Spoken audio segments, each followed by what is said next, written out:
Welcome to the Smark Foundation podcast. I'm Aaron. This is Adam. Oh, hi, Marks. And we are here to cover the best in AEW for the past week. It's a pretty good week. In one Yeah, case in particular, a fucking really good week.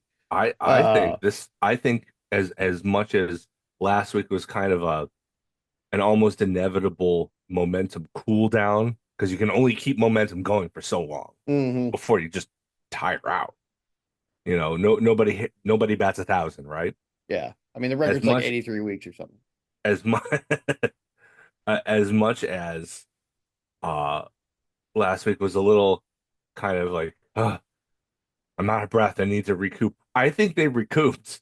Yeah. I thought this week was really, really a lot of fun. It, it, I, I said some things this week that I don't normally say, which is odd for me.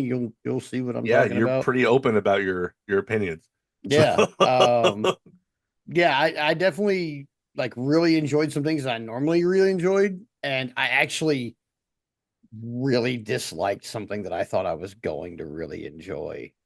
oh no. Yeah. Oh no. And I actually, based on what because I didn't really go online and talk about a lot of this. I've had a busy week. Yeah. Being unemployed is hard, y'all. But I am now employed again, so it was hard for a little bit, and now it's fine. But It turns out you have to hustle twice as hard when you don't have a job. oh yeah, it's way harder to get a job these days too. I found out. Yeah. Even just 2 years after the last time, it's a lot harder. But I Once again, Microsoft, screw you. yeah, screw Microsoft. But yeah, it was a busy week, so I didn't have a lot of time to be online talking about a lot of this stuff. But I have all kinds of things to say, so let's get right into it. Yeah, for sure. So we are definitely in our final residency week of the Hmm. ballroom, which I am a little sad about because I really am digging this venue.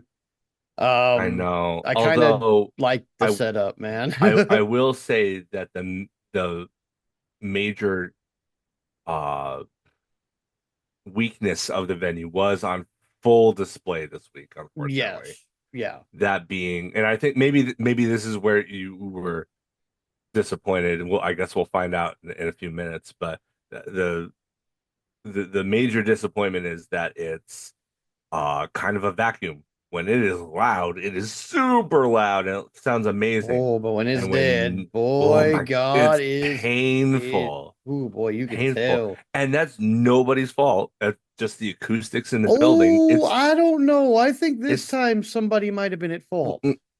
no, but I mean the yes, yes, but no. Like it's it's a performer's responsibility to deal with that, but it's not anybody's fault that the building naturally sounds like that. Like No, okay, yeah, it's that's gonna do fair. that. That's Like fair. it's made for concerts. It's not made for Yeah. wrestling. It's So, it's meant for people when they go in and then go see a concert.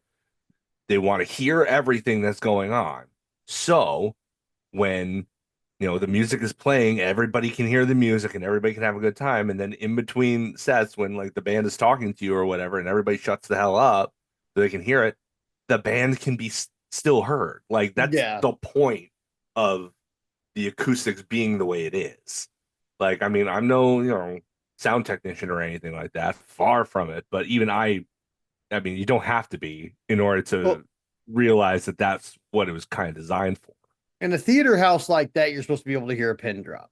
Yeah.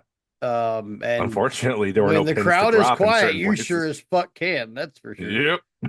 Cool. But anyway, we'll talk about that. I won't spend too much time on this. And I Yeah. also don't want to spend too much time on the opening segment because the opening segment was just a Hangman Page and John Moxley one more time tonight.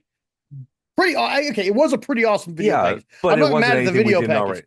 Yeah, It it wasn't wasn't anything we didn't like already know. it. It wasn't the Hanger finally beats Omega video package. Right. You know, Or even the package that led into the All In match a few yeah, weeks ago, which was just like yeah. We were just covering like the and last 2 weeks since the win, and the great awakening of AEW fans, I guess. Um, so it was a good video package, but not where we're staying. Here's where I had my first. I don't normally say this type of shit. I really enjoyed this Young Bucks match. I I had a told you they were lot good. of I had a lot They of were fun with gonna Young Bucks and try. Outrunners, man. They were gonna try to outdo FTR with their matches against the Outrunners, especially that first one. You knew that they were going to be competitive about it because they're professionally competitive with FTR. They're not like friends, they're not enemies, but they are competitive. Yeah. It's pretty evident that that each one of them want to be seen as the best tag team in the world and are very competitive with each other for that title. And it was I knew from the outset that they were going to try and outdo that match. And Yeah. I don't think it quite did, but it got pretty damn close. I thought it I was really think it, good, man. I thought it was really, really good. Now Completely different kind of match, though. It wasn't a starting Midnight off with Express match. yeah, It was a Hardy Boys match. yeah. Now starting off with Nick and Matt being in the ring and getting what was it? Social media talent name stat as their Amazing. that was so I love good. I how loved that so I love much. the implication that as EVPs they were just rude dicks to literally everybody, Even the and guys in now the truck. even the technicians were fed up with them, and TK is just letting them get away with this because Yeah. of course he would because they gave him a freaking spike pile driver Now, in the middle of the ring. but that also makes me wonder, like, how much of that is TK planning this out Honestly, meticulously, I think it's mostly or, the but box. how much I is think it? But also, how much is it like the tech guys in the truck going, "Hey, you know, it'd be funny." I really hope Like, they had input because they rarely do yeah, on creative decisions. I think if they came up with that and it was something that was especially if it was requested of them, hey, do you have any ideas? You know, we're gonna let you guys have some fun. What would you like to do? I think yeah. that would be incredible Like, because what do like you how wish you often could does like? anybody do that Yeah, in because I wrestling? mean, there's definitely like when I worked as a booker and when I worked as a producer and stuff like that, it's at different organizations. After I'd been doing this for a while, there was definitely like wrestlers that rubbed me the wrong way that I was like, I wish I could make your fucking interesting Barbie girl, but I can't, you know, or something like that, you know. So Yeah, there's definitely got to be like things the techs are like, oh yeah, dude, that what would you want to do to the wrestler you hate the most, like for real hate the most, like is rude to you in real life, like what would you do to them? And this is yeah. what we're seeing, and I love that. I love it so much. Like It's a great little it's not aspect. adding It's stuff to so the fun match, but it's like adding some. It's just to the adding to the character, aura of the to the characters. story, to the Yeah. story arc of the Young Bucks. It's absolutely adding Oh to yeah, it's it. adding to that. It's like it's, what I was saying is it's not adding to the match. It's not anything physical or anything like that. But it's not. It is adding to like them. You know, their aura, Yeah. like what the aura that surrounds them. Which right now is everybody in the company thinks these guys are dickweeds. Yep. Everybody. Every single person and everybody who can get any kind of petty shot in now that they don't have to worry about getting fired for doing so is gonna do so. Yeah, and love it. So, Yeah. It's so karma. yeah, starting there.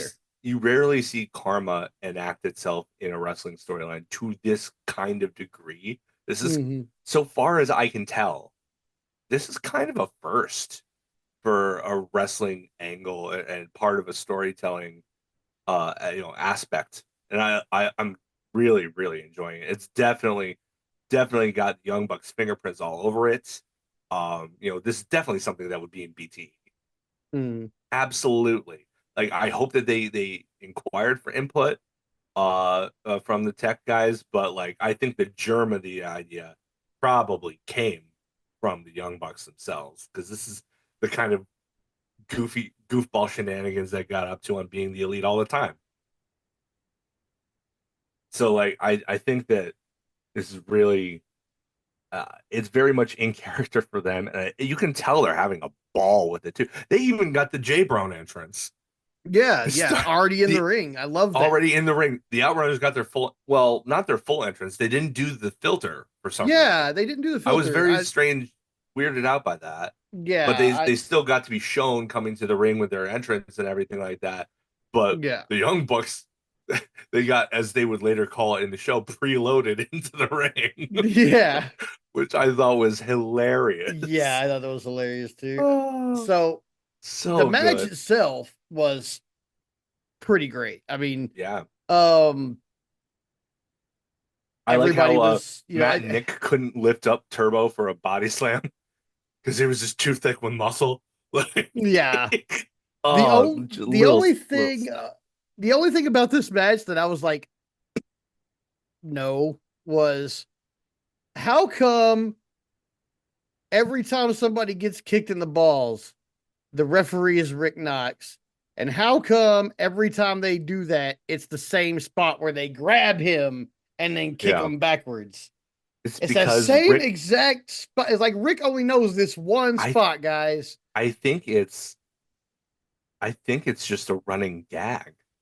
I think they probably, especially because I think he's a PWG ref, if I'm not sure, that they brought in Probably. I mean, at I the think all beginning. most of them And are. I think they probably just love the guy, but they essentially like made him like Aubrey is the one everybody loves. Bryce is probably the best, like most animated. Like he was the one who refed, Invisible Man versus Invisible Stan. He can tell a story Yeah. without anybody there, let alone two wrestlers in the ring. And then like Rick Knox, his gimmick, if you want to call it that, is that he's the bad ref. Mhm. He's the ref that lets everything slide, that misses all the important stuff. Anytime you see like anytime I see him in the match, it's like 99% of the time, I'm like, oh, so there's gonna be some shenanigans. Heel's gonna cheat, or there's gonna be interference, or that that low blow spot is always him. Like Yeah. I think it's just a running gag that his gimmick is that he's the worst referee in the company, which probably honestly makes him the best referee in the company That if you is think kind about it. of the deal. Like the worse you are, the worse the audience thinks you are, the better you Right? are at this. So like he's probably stealthily like Oh no, everybody's Rick's favorite. absolutely the guy with the most tenure. He's just, I mean, I will tell you this right now. And anybody can feel free I to mean, argue with me. he looks Unless like a zombie. unless Rick Knox and Bryce Rimsberg tell me to my face that I am wrong, Rick Knox is the guy who's been in the business longer. Rick Knox is the guy who's done this longer. Rick Knox is the guy that the other two are asking for advice.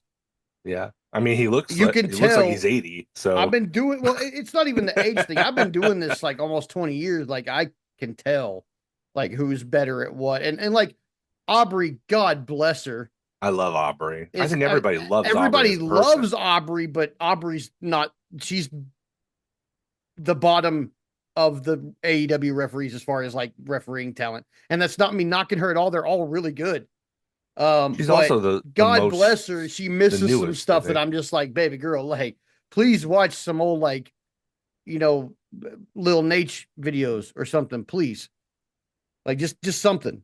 By Just the way, Lil Nate in real life, because I've met him on a couple of occasions mhm. through a friend of a friend, he looks like a cigar store Native American with blonde hair. He is he definitely took the tanning a bit too far. Well, I mean, Love Lil Nate, but you he gotta took the cover tanning the too weather far. up. You gotta cover the weathering up a little Oh, bit. And when you don't get the nickname Lil Nate by not being attached to Ric Flair for a period of time, and as far as I am that was told, hard living. being attached to Ric Flair for any period of time is the worst time of your life. Bobby So Heenan couldn't keep up with him. Think about that. Think about that. Bobby Heenan could not keep up with Ric Flair, and that's why they eventually moved him away from Ric Flair and into with and put Mr. Perfect as his manager because like Bobby's like, I can't do this. I can't do this. It's too much. he's too much for me, man. I can't do it. I can't keep this up. You guys got me all fucked up. Yep. But yeah, so this one was great. It was like I don't even know how to explain how There I were felt. so I many just had a lot of false fun. finishes. Oh So God, many so false many. finishes. I thought the And Outrunners had this match too. That's the thing. Like, it wasn't really a surprise to me that the Bucks win because Bucks win, LOL. But there were so many times during the match that I bit and was like, oh, the Outrunners got this one for sure, Yeah. and then they didn't. I was like, no. I didn't like that the Outrunners lost. Other than that, I thought the match was pretty good. So Yeah. No, I thought the match was super duper fun. Lots of cool double team spots from both teams.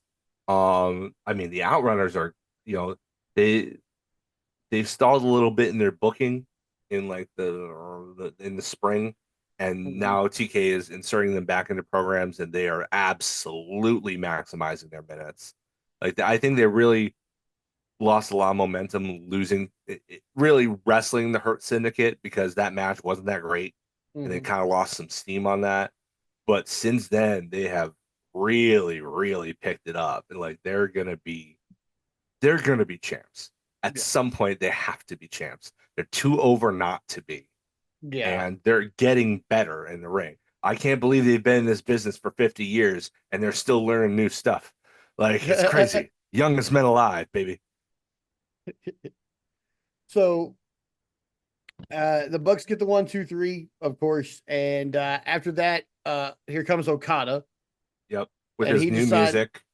yeah, he's got the new music, and he's coming to celebrate with the elite, and then they start beating down the Outrunners, and then Swerve Strickland shows up with Prince Nana, Yep. and the elite get distracted.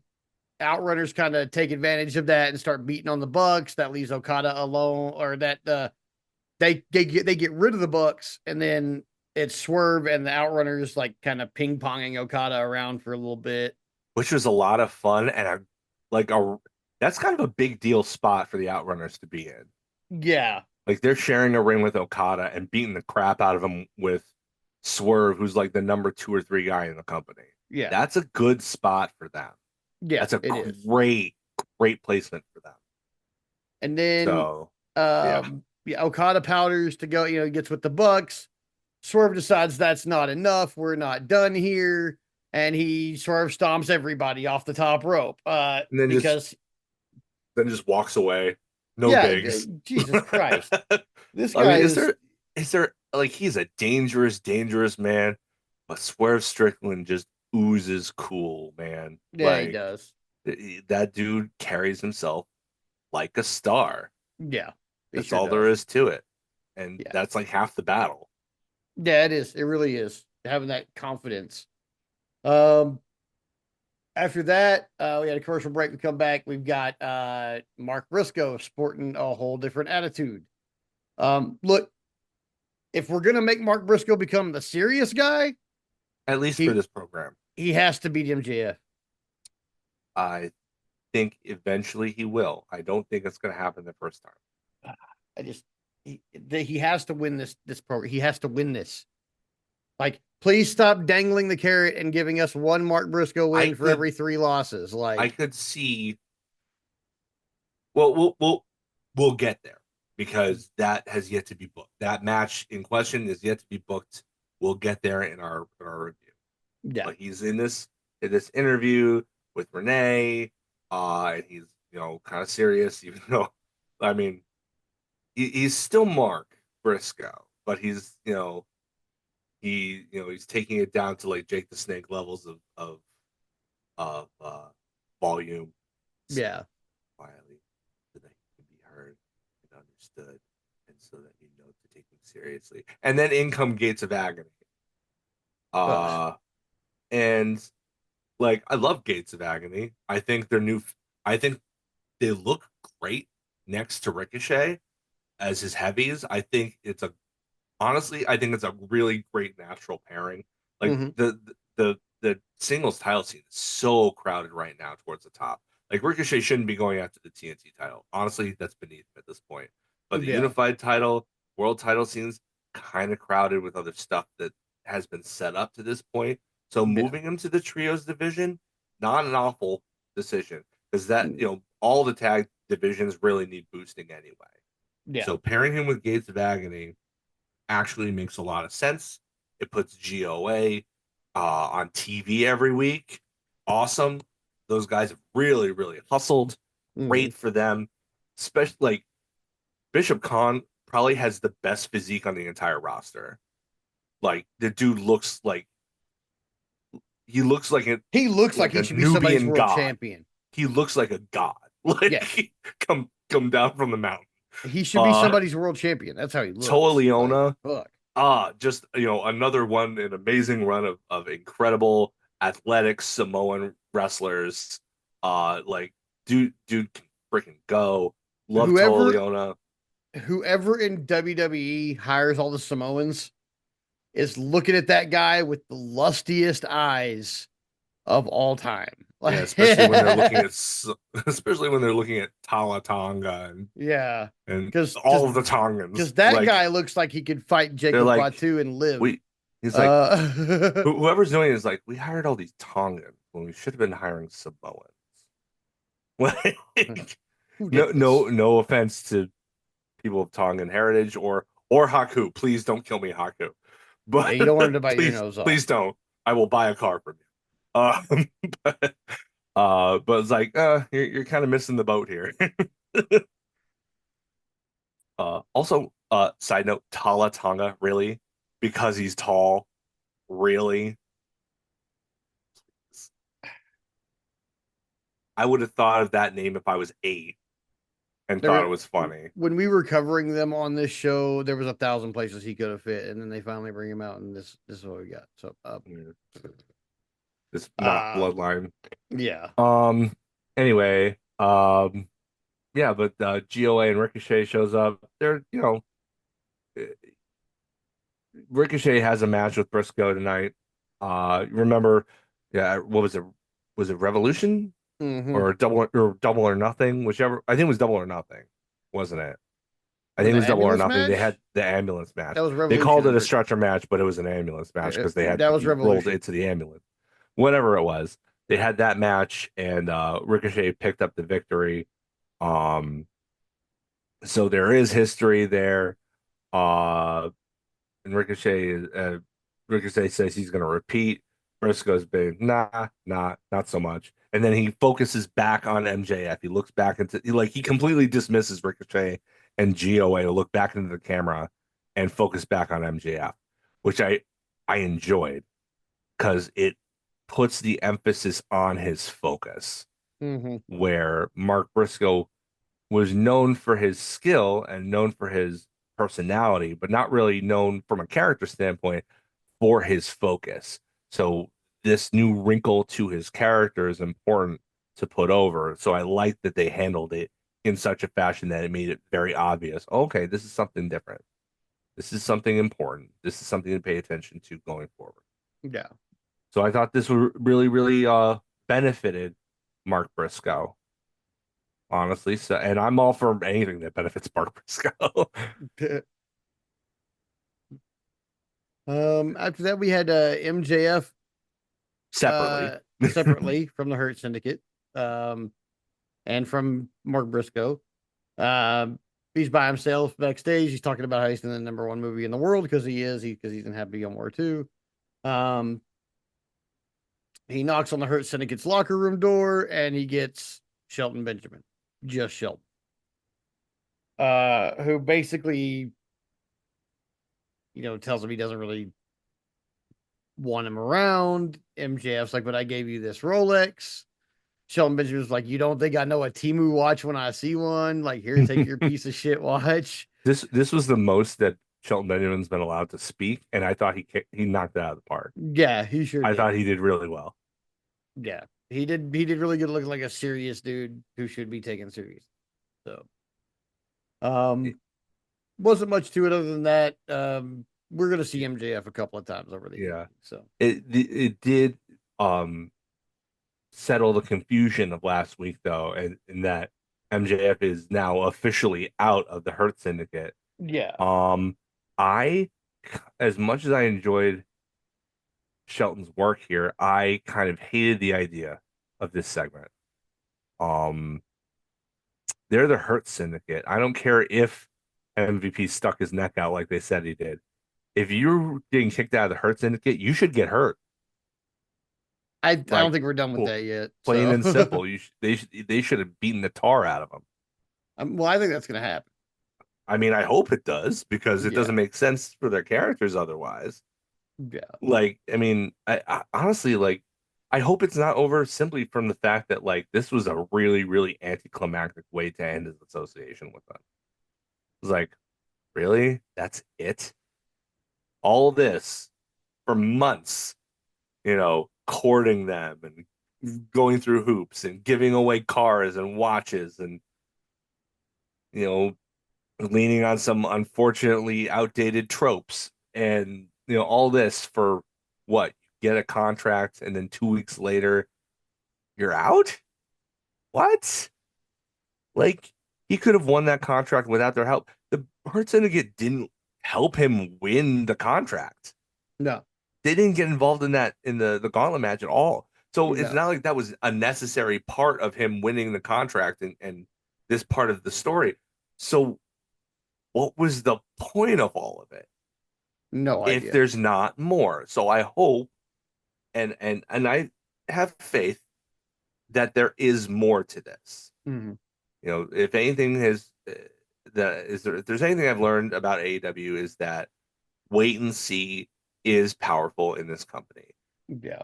They don't generally let major things go anyway. They'll let a few things always slip through the cracks. That's just human error.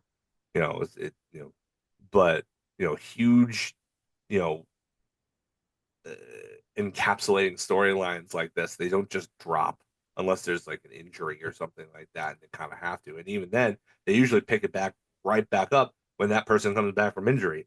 So Yeah. they don't like leaving those threads dangling. So I'm gonna give it a chance, but as of right now, in the moment when I was watching, I'm like, that's it. Really? You're not gonna Yeah. kick the crap out of him or anything? And why was Shelton there by himself? He said the other two weren't even there. Like, why is the Hurt Syndicate just sending what? Like, why are they not all roll? Maybe somebody has to show up for them to get paid. Maybe he had an ROH match that I don't know about. I don't know. But point is, like, as much as I like the performance of this segment, performances in this segment, I didn't like the concept of it. So I'm hoping that it's just something that, in retrospect, makes more sense. Yeah. Yeah. I don't know. I think there's gonna be some fuckery with the contract. Yeah, Like they can't just something. kick him out. There's a contract, you know. I mean, wouldn't it be kind of fun if, since it's now been established that they are mercenaries for hire, if the price is right, if MJF hires them instead of joins them to try to beat Hangman, only for them to screw him over when he starts acting all superior to them again and be like, here's your money, throw it back at him, and then abandon him, and then Yeah. lead to winning the match after all. Okay. And then that leads to a further feud with probably Bobby more Yeah. than anybody else. Yeah. But yeah, So I mean, their option. yeah. Yeah, I don't know. We'll see what happens there. Yeah, wait and see's big on this one. Just because it feels like it's not moving in a sensible direction at this point. So we'll see Yeah. where they go with it. Um, Here's the part that I didn't really like. Yeah. This Yeah. Christian promo was fucking awful, man. And I don't think that's a hot take. I don't think I'm the only person who thinks No, that. no. I think that I've been reading it y'all's was comments. I think that it was majorly impacted by the venue. I think people wanted to listen to what he had to say, so they got quiet, which meant there was no buzz, there's Hmm. no, hum in the background like he's used to. And it rattled Christian Cage, and he did not. He went back to that I'm conducting business, answering to literally nobody interrupting him in the crowd at least 3 times. And it was like, I think he got rattled because he was not expecting that It silence. was just It bad, was man. bad. Like It was it was, bad. it was Ugh. rough. The promo in and of itself, if you cut out the meandering bits that were probably due to his being flustered, if you condensed the actual promo to its meat, it's not a bad. Yeah. but like the delivery of it, it probably only went about 10 minutes and it seemed Yeah. like it went 25. It Like it was was, yeah, painful. dude. I full disclosure, okay. Mhm. I watched this twice. This is okay. Like, I can't say what I'm about to say, and then people be like, "Well, how'd you know it was bad?" It's because I went back and like, I routinely watch this 4 hours a week of wrestling twice. I do that because I want to see if I missed anything. Like a couple weeks ago, I missed something in my notes entirely. And I don't know how I missed that. And I don't want that to happen again. I want to be able to cover everything equally. Everybody who gets TV time deserves a little bit of coverage. I mean, who the fuck are we? You know? Yeah. We're So just two J Browns with yeah, we're just a couple of J Bros like, who like to talk about wrestling, yeah. and um, so anybody who's on the show at least deserves to be covered. So I don't want to do that again. So I've been watching it twice, and yeah, it takes up a little bit more of my time, but I don't mind. AEW is good. I'm not watching an additional like 7 hours of WWE programming a week now, so I could give up 4 of that 7 back to AEW again. No big deal. Pump their numbers up on HBO a little bit. Fucking, make sure I've got Sure, my shit right. Okay. sure thing. So full disclosure, first time I watched this sitting next to my wife live on Wednesday night, I passed smooth the fuck out in the middle of this promo. And I did not wake up until he was catching a concerto at the end. Which was good. And It was it and was nice to see a proper concerto for the first time yes. in like 20 years. And now since we were talking about how many times he went back to the I'm conducting business, which was 3 times throughout that promo, Yeah. I passed out in between 1 and 2,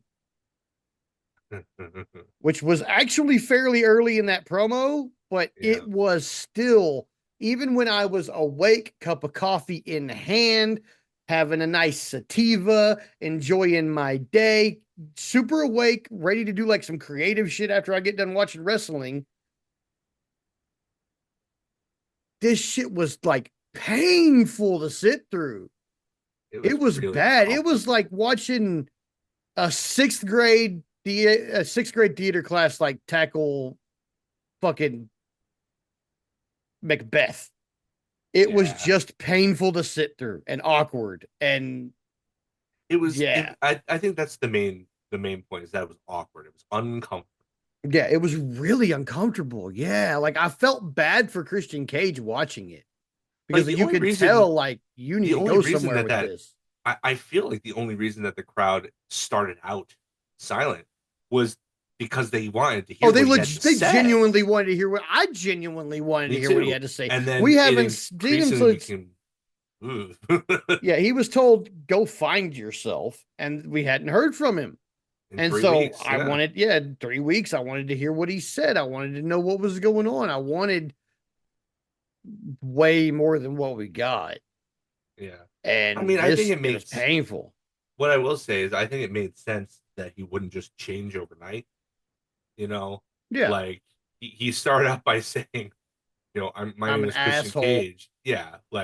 So, I'm Christian like, Cage and I'm an asshole. Yeah. And I'm, he's still being unnecessarily combative to literally everybody around. I understand this character because I am him. Yeah. uh, Well, I mean, okay. I am him. I'm not Yeah, combative to everyone, you're not combative to everything.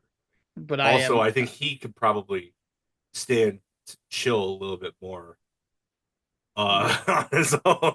I mean, I mean, you we're talk not about you that just talk. different in age, but yeah, he could probably chill out a little bit. I've Yeah, chilled out in my old age, so he could too. yeah. Got a little more gray Um, in the beard than me. He could chill out. I mean, he did end.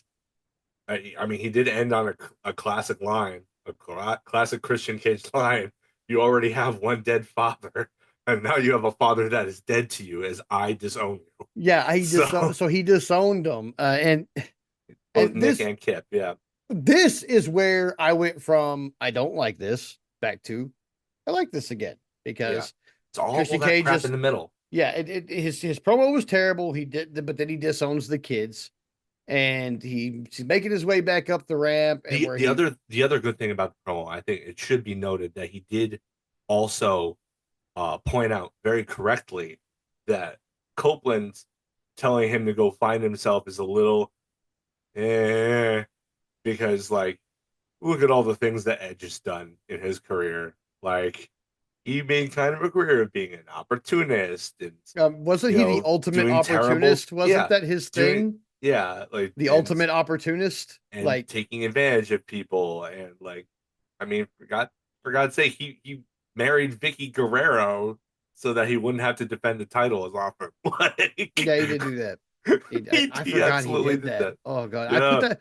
Vicky Guerrero goes in a compartment of my mind that I don't access very often. Okay, Yeah. like because I there is like her. one thing that I will never ever like. You will never catch me nostalgia popping for that. Excuse me, shit. It ain't gonna I happen. Okay, I don't I care think how it's long the it's been. It'll I think never it's the happen. perfect heel stuff. Perfect heel stuff. And that's Uh, because I understand the the the reasoning behind why it got as over as it did. I'm okay with it. when it You was know, happening, but I lived in the only neighborhood I've ever lived in with an HOA, and the neighbor lady that lived right oh, next door to me, who was also my landlord, oh, looked and acted like Vicky Guerrero did. And she was part of the HOA and all that. So like it was one of those things like I got the flu when the original fucking Borderlands came out, so cell shaded video games make me motion sick. And that sucks. I Vicky like cell shading. Guerrero, yeah, it sucks. Vicky Guerrero shit pisses me off because at the time that it was happening and I'm trying to enjoy wrestling, I'm also dealing with a bitch who looks exactly like her, who is the head of the HOA and my landlord and the biggest bitch in the universe. Like, just the most horrible fucking. The Okay, ultimate Karen. okay, well, okay. We live in middle of Houston. Okay, just this is the example. We live in the middle of Houston. We have a garage. Inside this garage is where like my drums and my fucking homeboy's $50,000 guitar collection and amps and our whole $20,000 in studio equipment. Like everything's in this garage. That's where it's set up at. We got couches and Mhm. stuff in there. Like we have a whole studio set up in this garage. The windows are not tinted or anything for the garage doors. The garage doors don't open though. So we take cardboard and we put them up in the garage windows. And the lady bitches. Okay, but cardboard in the windows. Okay, cool. So we take the cardboard down. We go buy a Yeah. green fabric that matches the paint of the house. We cover the cardboard in the fabric and then we put it back up in the windows. And that was good enough. But Mm. like but then we would catch her trying to look like in the windows because she assumed they were curtains and not fabric Right. covered cardboard. We caught her like trying to look in the windows. We put cameras up and she tried to complain that we were putting cameras up. And I was like, why are you complaining? Are you? And but then we figured out that she was complaining because she's snooping around the backyard, snooping around the house, and like And trying to she come wanted to do in. that with impunity because she's the Yeah, landlord, yeah. And she landlady. tried. She learned her lesson because we had a like 150-pound Rottweiler who was old and half blind and very cranky. Yeah. And the first time she opened the door with her key while we were not home, that's who greeted her. And Sucks she to immediately, like the cameras sucks to show her, suck. she sticks her head in. He comes from across the house. Oh, oh, oh, oh, oh, oh, oh. She slams the door shut, locks it back, gets in her fucking car, and leaves. I go over and knock on the door, like with my cell phone in my hand. I'm like, see, I see you. Yeah. I see you met Hero. Yeah. And she's like, yeah, you're not allowed. I was like, oh, no, no, no. He's on the lease, lady. And you know how big he is and all of that. It's all on the Yeah. lease. Like, we didn't play. We have a big, dangerous dog. He's on the lease. And yeah, she was a terrible lady, but it's a correlation with Vicky Guerrero because she looked like her and she acted like the I can character. understand that. And I so mean, it's if it locked in makes you this place feel in my brain where I don't. Mm-mm. if it makes you feel any better, it seems like as much as I kind of enjoy Vicky the character, Vicky the person seems to not be that great a person. Like for somebody who married into an immigrant family, she seems to be pretty MAGA indoctrinated, Yeah, that's kind of weird, don't you which think? is really like really unfortunate. Like you married into Mexican royalty and you don't like Mexicans Yeah. even though you are Oh, they American. did it the right way. Yeah, whatever. They're All right. still Mexican wrestling royalty. Yeah. Yeah. Like that's the important part is the It's cultural aspect of it, yeah. not the citizenship aspect. Yeah. But oh Yeah. god, I hate MAGA people. But anyway, so Yeah. yeah, That's where she's But at with that. But anyway, so we get down to Cage finishes up. He's going to the top of the ramp. He gets met by Shayna Wayne. She's distracting him while Kip Sabian tries to sneak attack him, but he fights off the sneak attack from Kip Sabian, only to turn around and get caught by a flying Nick Wayne with his I title. I love this bit specifically that Christian Cage knew the tactics Yeah, because he's crafty. He's been around. He because he taught them taught them everything the that he knows. tactics. So Yeah. he can absolutely tell a trap when he sees one, Yeah. but like you can only cover so many angles. No. Like Yeah, yeah, yeah. it's only humanly possible to do that to a degree, and then the numbers just catch up with you. And that's what Yeah. happened with Nick Wayne, who just comes from out of nowhere off screen to just Yeah. blast him. And then after they're done beating on him, they drag him to his feet to concerto him the old school way, which Yeah, some people in the audience may not understand that standing was the original concerto. yeah, The original yeah. concerto was not laid out with the whole Nope. chair thing. I mean, and yes, Edge has been doing that for your whole life, probably, But but that that's is only not what it. because he wanted to keep that gimmick once Christian and he had split up as a tag team and were drafted to different brands. Yes. And also Only because reason. it was demanded of them that it be safer. Yeah. And Yeah. as you can see, it is very difficult for that move to be safe. It is Even very when you do it, hard. even when you do it safely, just the clattering of the chairs behind your head will send a shockwave through your entire body. Yeah. Like just that loud decibel overload can Yes. really mess you up just on its own. And I feel like they did it as safely as they could. Oh I yeah, imagine that it that was as both, safe as I've ever seen one for sure. yeah, but it So, still looked. oh I mean, god, it looked awful. it looked It awful looked and so. awesome all at the same I mean, time, and then it looked when I say awful like that, I mean holy shit, it awful. looked like I Compliment killed him. in Yeah, awful in parentheses yeah, complimentary. yeah, awful, complimentary. Um, Holy shit, by God, King, they killed him. Like Yeah. he's dead. He's dead. That's what I mean. Awful. Like By God, that man had a family, and he they did it has, to he him. has kids. He has kids. But But yeah, no, I thought the certain points of his promo were good. The delivery was bad, and then the ending was great. The mhm. ending of this segment was great, legit. With the concerto and everything. Yep. Uh, so yeah, I think this is going to be much more of a like he's going to be Christian Cage is probably going to be going to Adam Copeland and be like, okay, look, so I said some things. I'm sorry. What did you Sorry. say? I couldn't hear. Oh, I'm sorry. I'm I can you say that again for the cheapsies? I said I'm sorry. You know, probably gonna pull something along those lines. More of like these two are enemies or monsters of my own creation, and I need to, take care of it. And you're the only one that I can think of. I need help doing it. You're the only person who might even have a shot at saying yes to me after literally all the stuff that I've done. Which is probably why, I mean, if Luchasaurus is still on the shelf with sickness, you're recovering from pneumonia, because that's no joke. Like it very Yeah. well could be that he's still recovering. But if he's not, that's probably the reason that he's still kept on the shelf, is so that Christian Cage in the storyline doesn't have any other options that he can turn to, Yeah. to force that issue. Right. Which I'm good with that. I Yeah. still want to see Luchasaurus back. I just Me too. hope they figure it All out. the best to him, dude. Yeah. All the best. Um, After All that, we right. go to Stokely and FTR. Yep. Stokely's gloating about their victories. He's addressing Copeland, Hurt Syndicate, Juice Robinson, and Colton Gunn. Basically Big saying they're Stokely gonna. addresses his enemies. Yeah, Stokely addresses his enemies basically. As he's getting through his checklist of people, the Young Bucks come into the locker room. Um, And they're honestly not really that big of a jerk to FDR. No, they're not, but they I are mean, they're kind being of like, obsequious, yeah, but they're kind of not being kind of petty, confrontational. condescending, but not confrontational. But that's pretty much the thing. I mean, it looks like we're probably going to get these But two at Stokely some still point. bites their heads off anyway. Yeah, well, Stokely's a dick. That's just, I mean, in character for sure.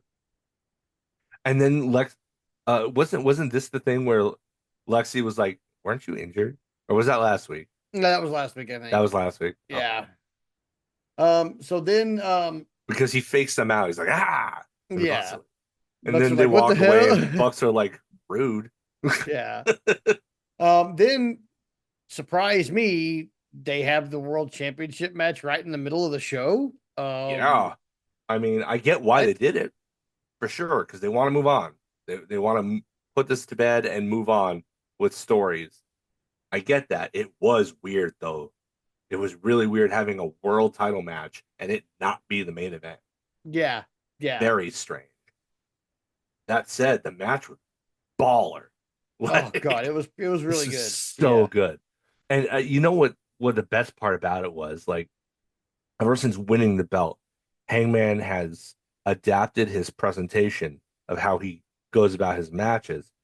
There's a lot more confidence there, which is yeah, so key to this storyline and to the character itself because his biggest weakness, historically speaking, over the past 6 years has been struggle with self-confidence. And yeah. now he has it. And he just went after Mox in the opening minutes of this. He beat him down in the corner and made it look easy to start this match. That was not the expectation that I had going into this match.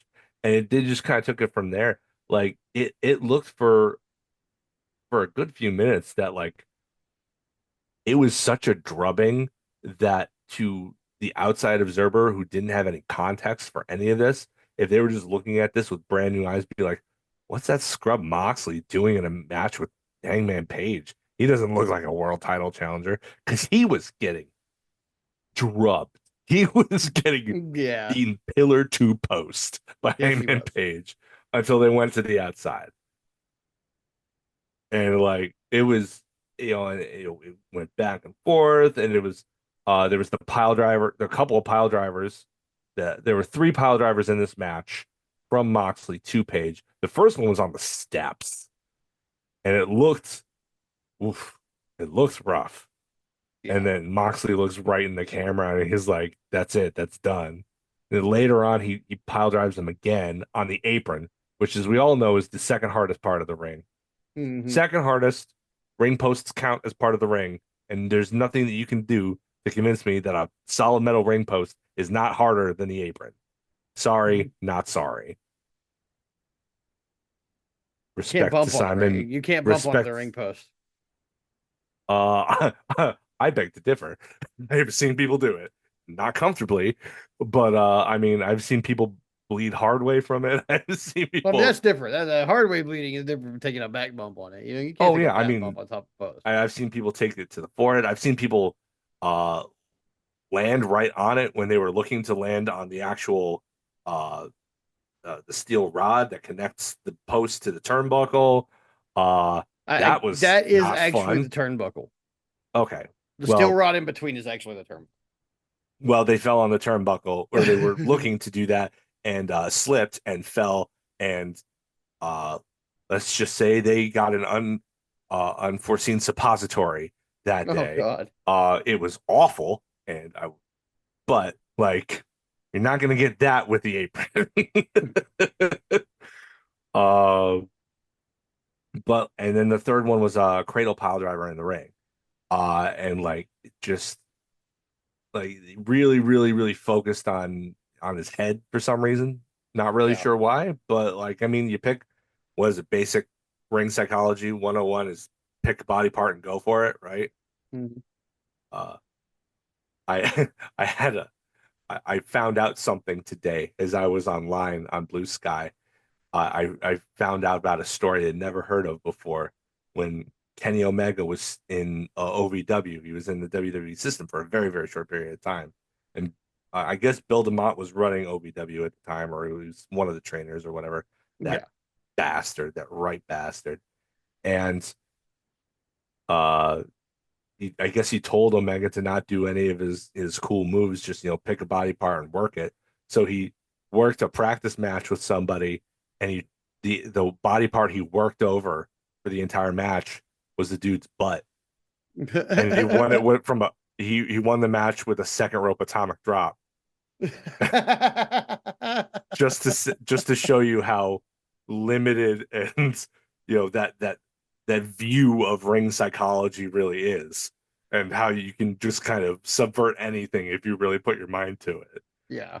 But yeah, this I found that out today, and it made my whole day. That's now my favorite wrestling story, or at least my favorite Kenny Omega story. Yeah. Um, but yeah, this match was it was heavy on Page at the beginning, heavy on Moxley in the middle with some comebacks. Everybody was barred from ringside, and they had security on the Like outside, like eight everywhere. eight or Yeah. 10 security guys. Yeah. Uh, Eventually, it looks like after Page reversed a pile driver attempt on the announce table with a dead eye that did not break the That table. did not break the table. Did not break the Holy table. crap, dude. Solid oak, baby. Oh Um, man. That had to have hurt, man. Like, oh man. Oh, yeah, just but no like it give was at it all. was sometime after that. I think it was still back and forth in the ring. But at this point, or at one point, Page is thinking buckshot, Moxley counters it, but it the counter gets countered into the dead eye, but the referee, uh as Page is swinging into position basically for the hard cam, the referee goes down from Moxley's feet being swung over. Deadeye gets hit, and there's no ref, and that's Yeah. when Claudio and Yuta come out from the crowd, and they're stopped by security. But as security is uh, distracted by them, Marina sneaks over the barrier into the timekeeper's area and grabs the belt and gives it to Mox, who Yeah. blasts him with it. Referee wakes up, and uh, I knew that they weren't going to just hot potato the title here. I I was knew it, biting hard. I but was about to lose my in mind. I was like, if this the goes to and the three, I'm gonna fucking and die. the crowd bit hard on it too. Yeah, they They did. were they were heavily They were ready to invested. be livid. They Yeah, were oh yeah, ready to be they were livid. Like ready. they were just like Um, a fucking cork on a shaking up champagne yeah. bottle. And Marina was on the outside, and the ref saw her there in the aftermath and Hmm. tossed her out too, which I thought was a great bit of business. That for consistency's sake. Yeah. And when Um, they get tossed out, this is my favorite, one of my favorite oh parts of the yeah, match. They get tossed out, so Shafir's going with Yuta and Castagnoli. They're trying to and leave. Marina's like, "Don't touch me! I will Yeah. kill you! I will literally kill you!" She's And like trying, nobody wants to touch yeah, her. nobody wants to touch her. They're just trying Nobody to kind wants of to mess with corral them Marina. back the way they came. And suddenly here comes a ball of Darby Allin off the balcony onto all of Yeah, them. yep. Everybody gets Clears them one. all out while Mox is standing in the ring, bug-eyed, completely Yeah. flabbergasted. His gas was absolutely flabbered. Oh yeah, he And was. there's a little bit of back and forth when we go back to the ring. Moxley escapes out of the Deadeye into a rear naked choke attempt. He's thinking about pulling Minoru Suzuki and switching it right into the cradle pile driver. But Page counters with another Deadeye, Mm-hmm. and then lines him up with the buckshot for the win. And like this as about as good as about as good as a world title singles match gets. Like there were Yeah. outside shenanigans and stuff, but instead of detracting from the match, it really only helped advance it. I thought, like Mm-hmm. I thought it really strengthened the match. To have the interference still attempted and then be thwarted. Yeah. Um, Instead of the usual Death Rider stuff, which is that it just succeeds despite everything. I thought this was fantastic, and I don't think Moxley came away looking, any worse for wear, really. He'll No. move on to Darby, Yeah. and If he gets the back of the line in the world title picture, he gets to focus on Darby, and then in just like a half an hour, Paige is going to find out who his next challenger is likely going to be. So we're already switching gears and moving forward. Um, but yeah, that match was great. There is a part of me that wishes it was in the main event spot because what a great way to end that match. And it seemed like a natural ending point of the episode. And then like we still had 2 or 3 matches to go. And it seemed like as good as the wrestling was, and the wrestling was good, it still wasn't up there with the main event, which Yeah. is, kind of how it should be. But also like just the structure of it because they wanted to move the storylines along so quickly after the fact made the structure kind of weird. Yeah. Uh, but yeah, great match, great first defense for Adam Page. Really establishing that this is in his second reign. This is definitely a different Adam Page than the first world title Adam Page Yeah. for sure. Like he's a whole different wrestler. Yeah. I thought it was really good. I really enjoyed pretty much every part of this match. I don't have a lot bad to say about it at all. Um, the next match though, I have a little bit bad to say about. It's kind of your fault, unfortunately. Fine, Yeah, and fine. What here, did I do? let me explain. Okay. Um, so last week you mentioned to me that the problem that you have with Billy Starks is that her hits don't really look that much like hits. And now you can't Guess unsee what? it. I can't unsee now. Yeah. All I right. can't unsee her soft offense, and then you put her in the ring with Athena and Tony Storm and Alex Windsor, all of whom are Hit like a truck. with some of the heaviest strikers in any women's division in any company around the world, and it is just glaring how bad it is when it's compared directly to those three people. Like Sorry, it's Billy. pretty bad. Like I'm sorry, Billy. Yeah, I am. I am very sorry. I mean, it's just a simple adjustment too. I get it. You're Like a all 20-year-old she girl. You may have never been in a fist fight in your life. Not she's a real 20. one. She's Yeah. 20. She's got plenty of time. She's a Yeah. prodigy. I Like mean, she will be fine. She will um, be absolutely fine. a couple boxing classes might help. I mean, just literally Yeah. anything. Just do it harder, okay? Just like sorry, please, just please Yeah. do it harder. Even if you Um, have to really hit them. Like there are uh, some tough ladies in there. If you tell them ahead of time, hey, look, in an attempt to make this look harder, I'm gonna Terry Funk you. Okay. yeah, Just that is actually an be acceptable way to aware. go about it in the wrestling business because everybody knows that Terry Funk's punches looked great because they were real. Yep. And so if you tell somebody like I need my shit to look better, I'm gonna have to lay it in a little bit. I mean, if as long as you're At least cool, until I get the happy medium. yeah, yeah, at least until I figure out how it As can. long as she's willing to accept the receipts that come with that, I Oh, don't think and then that's a there will problem. be Oh, regard there even will from be. the people that like her, Yeah. there will still be receipts. If you potato You somebody, you're gonna can't. get it Yeah. back. You can't let them think that you're just going to let them walk all over you. Yeah. Even I understand that. So yeah, I didn't like that, and it was glaring throughout the entire match. Sorry. However, this this ending segment was like one of my favorite things all week. Um, so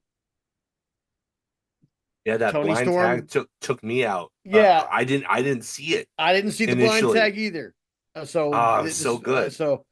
but they get the blind tag, and then Storm hits Starks with the hip attack in the corner, And she and nailed her with it then too. Athena comes on like yeah, she crushed her with that hip attack, but then Athena like nails her with that freaking O face like over Yeah. the top of Billy Starks, and Yeah. just and because she's tagged in, she's legal, so she gets the pin. Yeah. It was just a great way to end it all.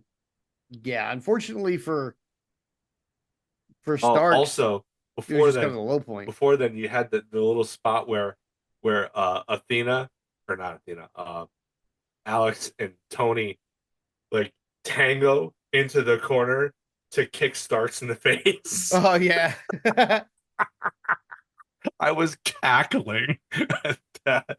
Oh, I love cornball stuff like that. It is my brand of silly. It's my brand of ridiculous, and I'm not gonna apologize for it.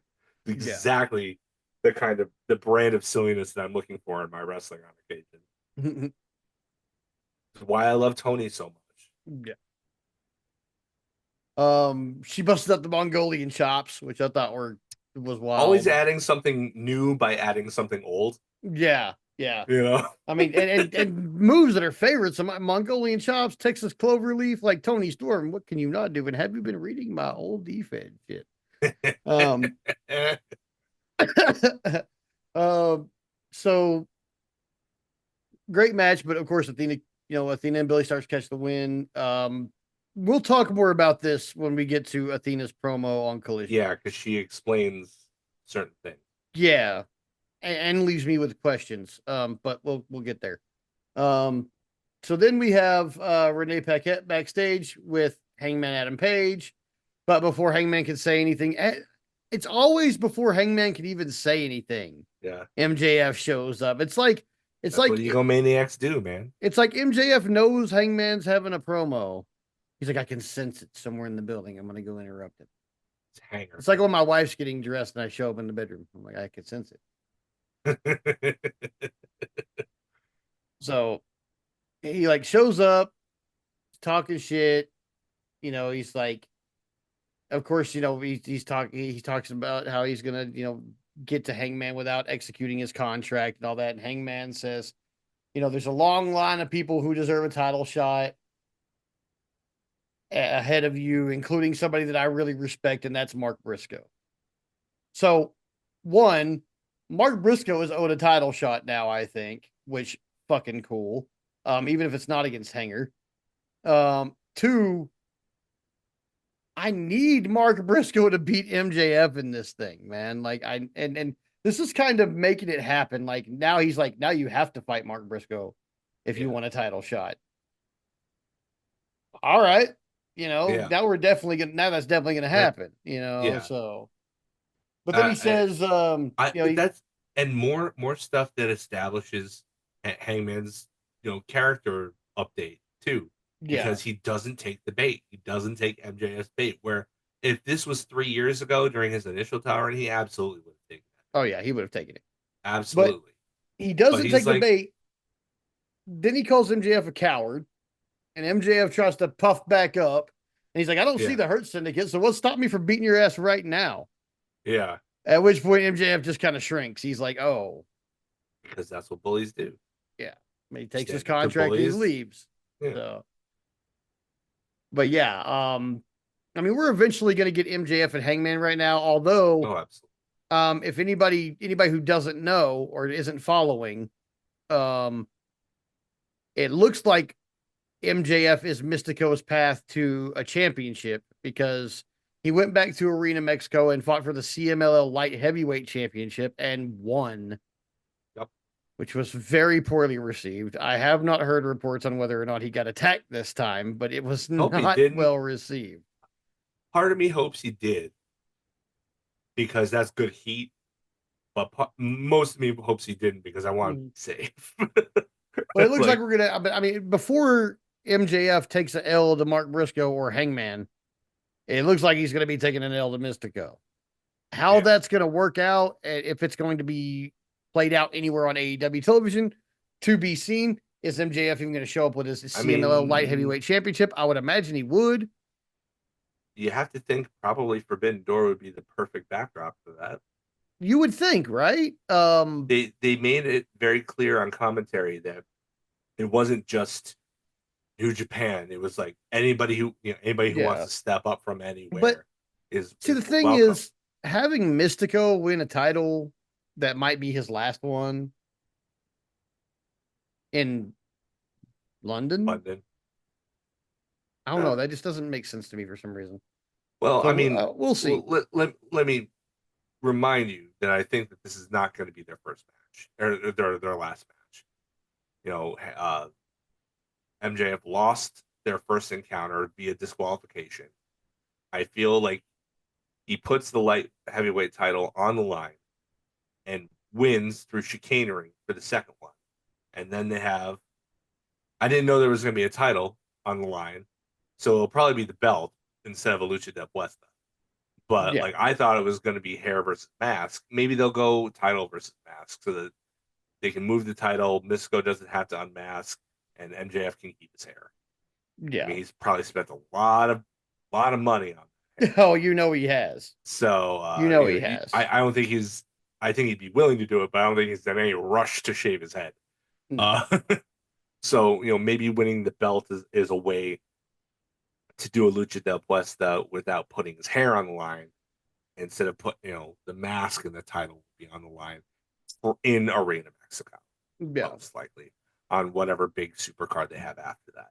So uh I think that's an option. I think Mark Briscoe could they do later on in this episode establish that this coming week's Dynamite will be main evented by Mark Briscoe versus MJF with a title shot against Page heavily implied to be on the line.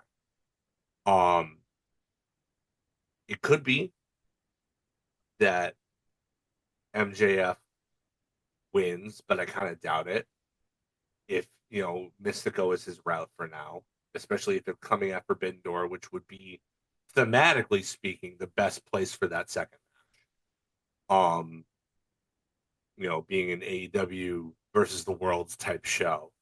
Uh, or it could be that they're going to do that elsewhere and have him maybe go to a double DQ or something with Mark Briscoe and have it be a three-way for the belt. Yeah. I don't know. Could be. Hmm. Either way, I don't see Page losing it anytime soon. They built No. him up, they built him up, and they built him up. For him to have a really short title reign would be really, really. It would take so much wind out of the sails of the audience. I don't think that Tony Khan is going to go for that, No. Um. unless the plan was just to switch it back, Yeah. I which is doubt it. not really TK's style, but it's not something that he hasn't done. Uh, Case in point, Collision. Yeah. Um. um, So then but yeah, after that, yeah. I mean, it was. I mean, it was a good little promo. Nice little segment. We're gonna see. We're gonna see Hangman and MJF eventually.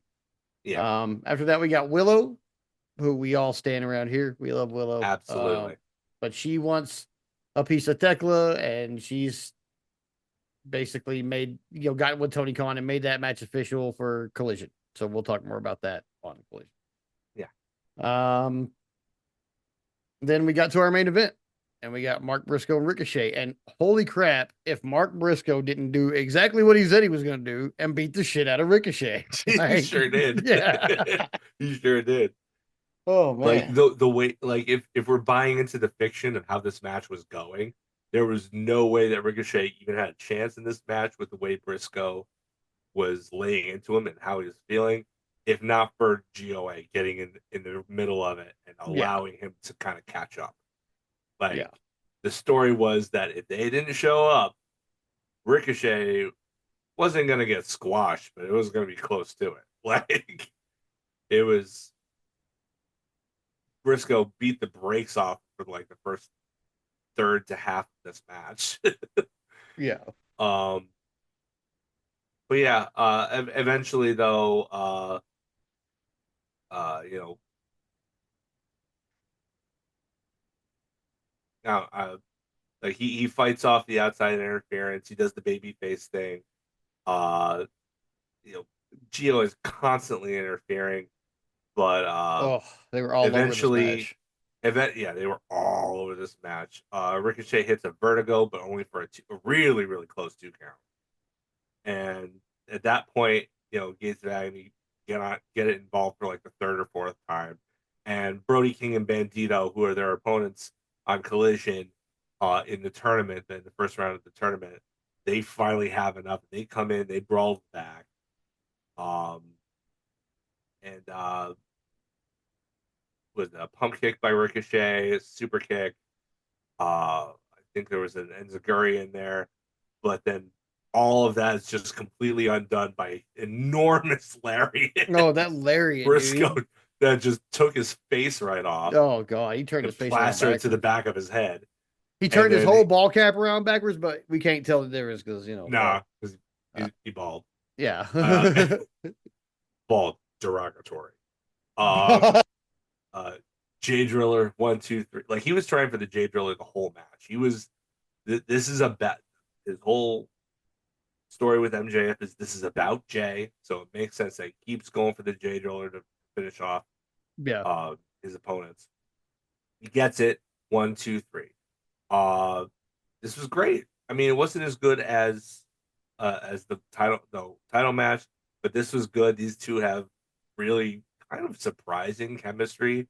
Like their styles are so different that you don't think that like, I don't know if this would work, but it really, really does. Um, they have really, really good chemistry. Uh, After the match, Briscoe grabs the mic, said, "MJF, we're just getting started." And then he cuts this promo, and I don't think I've ever seen a babyface cut this kind of promo before. He says that he's worried because Jay's in heaven and MJF keeps bringing up his name, which means I have to kill him. And I'm not going to be able to repent for it because I refuse to. So I feel like I'm never going to see Jay again in order to enact justice against, like, that is some heavy Oh, stuff. yeah. That is Like heavy I'm gonna give up philosophical heaven with stuff my brother. I'm giving up eternity with my dead brother to avenge to him, avenge you, to man, avenge because his you keep name. bringing his fucking name out of your Like, mouth. that is That's some biblical shit. what I have never heard anybody, you know, use that kind of thought process in a promo before. No. Like, I mean, granted, I mean, how many times do you really bring dead relatives into it? Unless you're Christian Cage, in which case it's your gimmick. But Yeah. like, but like you don't really see that opportunity. But it's like, wow, that's heavy.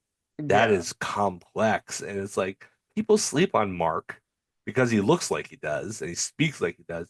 That dude is super smart. Oh yeah, he's That dude is genius. a very intelligent man. Like for real. And he is very thoughtful. And this promo I thought did an excellent job in conveying that. And you could tell the crowd was like it was like the air got sucked out of the room because they're like, oh my God, that is a dilemma. That is a dilemma. Like, do we cheer him on? What do we do? Like, Yeah. we don't want him to go to hell. But yeah, great promo there. Um, he calls out MJF, whose music hits, but it's a fake out. He doesn't come out. Uh, Somehow, like this part, I had a little slight problem with because it's like, it appears like he's answering him live from the back. He even mentions stuff that he mentioned in the promo, and then it turns out that it was a pre-tape, and he attacks him from behind at the end of it. It's like, are are you a precog? How did you know what he was going to talk about? Like this doesn't make sense. But like, I don't know. Whatever. Point is, MJF, gets him from behind. He looks like he's going to use the Dynamite Diamond Ring, which I hate. But Hangman comes out, makes the save. Uh, MJF walks right into a J Driller attempt, but he powders and hightails it. Like he was freaking Usain Bolt right up the ramp.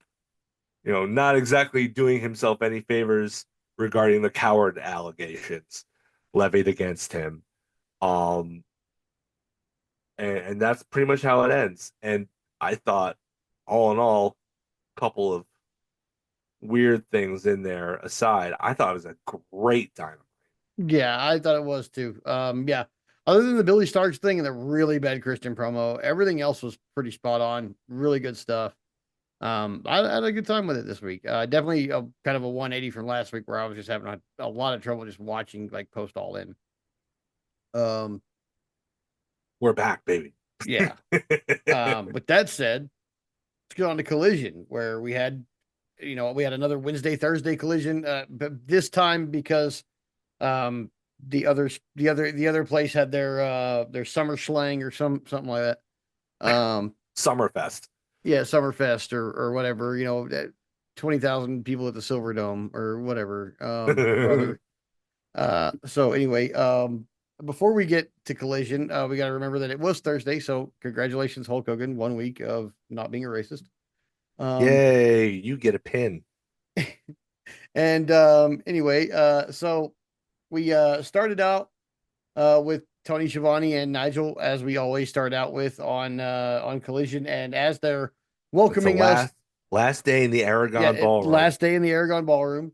So they're trying to bring us into the show, and the crowd is kind of splitting as if Moses is parting the Red Sea because here comes John Moxley and Marina Shafir and Wheeler Yuta, and the crowd hates them. Moxley immediately gets in the ring to talk about how he threw Darby Allin down the stairs and that means he should have got gone and stayed gone. And then, he's like, hey, come out here. We need to have more of a talk, I guess. And Darby Allin appears only to then disappear for the Death Riders to chase him down. And with that, Darby Allin's final metamorphosis into Sting is complete. Yeah. Darby is slowly becoming Sting. Um, After that, we got back to the announcers who were bringing us in. Before all of that happened, we're going to bring us into a video package about the previous night where Hangman, retained against Moxley. We've already talked about that. And then we get right into our first contest of the night with the AEW World Tag Team Eliminator Tournament quarterfinal, Brodito versus Gates of Agony, which was a whole ass kicking fest. It was like a bunch of four-legged men in an ass It kicking was contest. go, go, go, go, go, go, Oh, go. yeah, it was just nonstop, man. Felt like it was produced by freaking Mojo Rawley. It was just so fast paced and so go go Yeah. go. Uh, yeah, like I mean, Brody King just seems to have chemistry with anybody of a smaller size when it comes to tag team partners. Like that, nobody does the big man, small man like Brody King and literally anybody else. But when you've got a guy like uh Bandito who's just been on an incredible 2 month tear, like of incredible matches, of incredible moments, just like he's been unstoppable, really, in terms of performance, and it's very clear that TK absolutely adores him and keeps putting him on TV, on AEW instead of ROH, Yeah, uh, where he's the champion. So, um, but yeah, I think the biggest thing from this match that I remember was the finish, which was an incredible finishing maneuver. Brody gets on his okay, so he downs Bishop Khan right in the corner. Toa Leone is on the outside. Yeah, he ate us. I think a toe tag at that point, something like that. Um, oh no, it was Death Valley driver onto the apron. That's what it was. So Toa's out. Like yeah, even the big bruiser, that's gonna hurt him. So Khan is laid out by a superplex, right? He's like kind of like halfway to the corner, maybe a third of the way or 2/3 of the way through the corner. Brody King lays down perpendicular to him, like in the center of the ring. Bandito goes to the opposite corner, runs at Brody King, who monkey flips him into a 450 splash onto Bishop Khan. I have never seen anything like that it was incredible. It was incredible. It was amazing. It got an enormous pop from the I was crowd. flabbergasted. I was just like, I wow. Like, I it was incredible. I loved the finishing move. Um, yeah, I mean, Gates of Agony may actually have a name that doesn't sound like that isn't a portmanteau, but Brodino goes on to advance, where I think they will upset the Young Bucks. I think that's where the Young Bucks lose to set up a babyface versus heel in the finals. I mean, I think is even with the allure of FTR versus the Bucks doing it one more time after not having really crossed paths in over a year, I don't think heel dynamic is the way to go on this. I think that they're going to do heel versus face. I think FTR is still going to win because you can do Hurt Syndicate as tweeners and it still works because they're just cool as hell. Like you can cheer for them if you want, but like the clear signs are FTR to get the next shot. yeah, Like because they've already been, Hurt Syndicate was hired by Adam Copeland to mess with their business, so it's not like it's not happening. yeah. But I think it's going to be Brodito in the finals and not the Young Bucks. Um, After After that, that, what is it? I think it's Don Don Callis. Callis, Yeah, yeah, Don Callis is backstage with Lance Archer and Lexi Nair.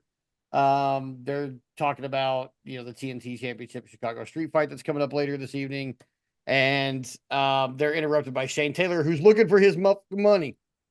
yeah, So apparently Don Callis didn't pay him after this, and here's where these matches aren't so stupid because now we got an angle afterwards, but um Don Callis kind of ducks him and sends him after Skyflight for some reason. But here's what I don't understand.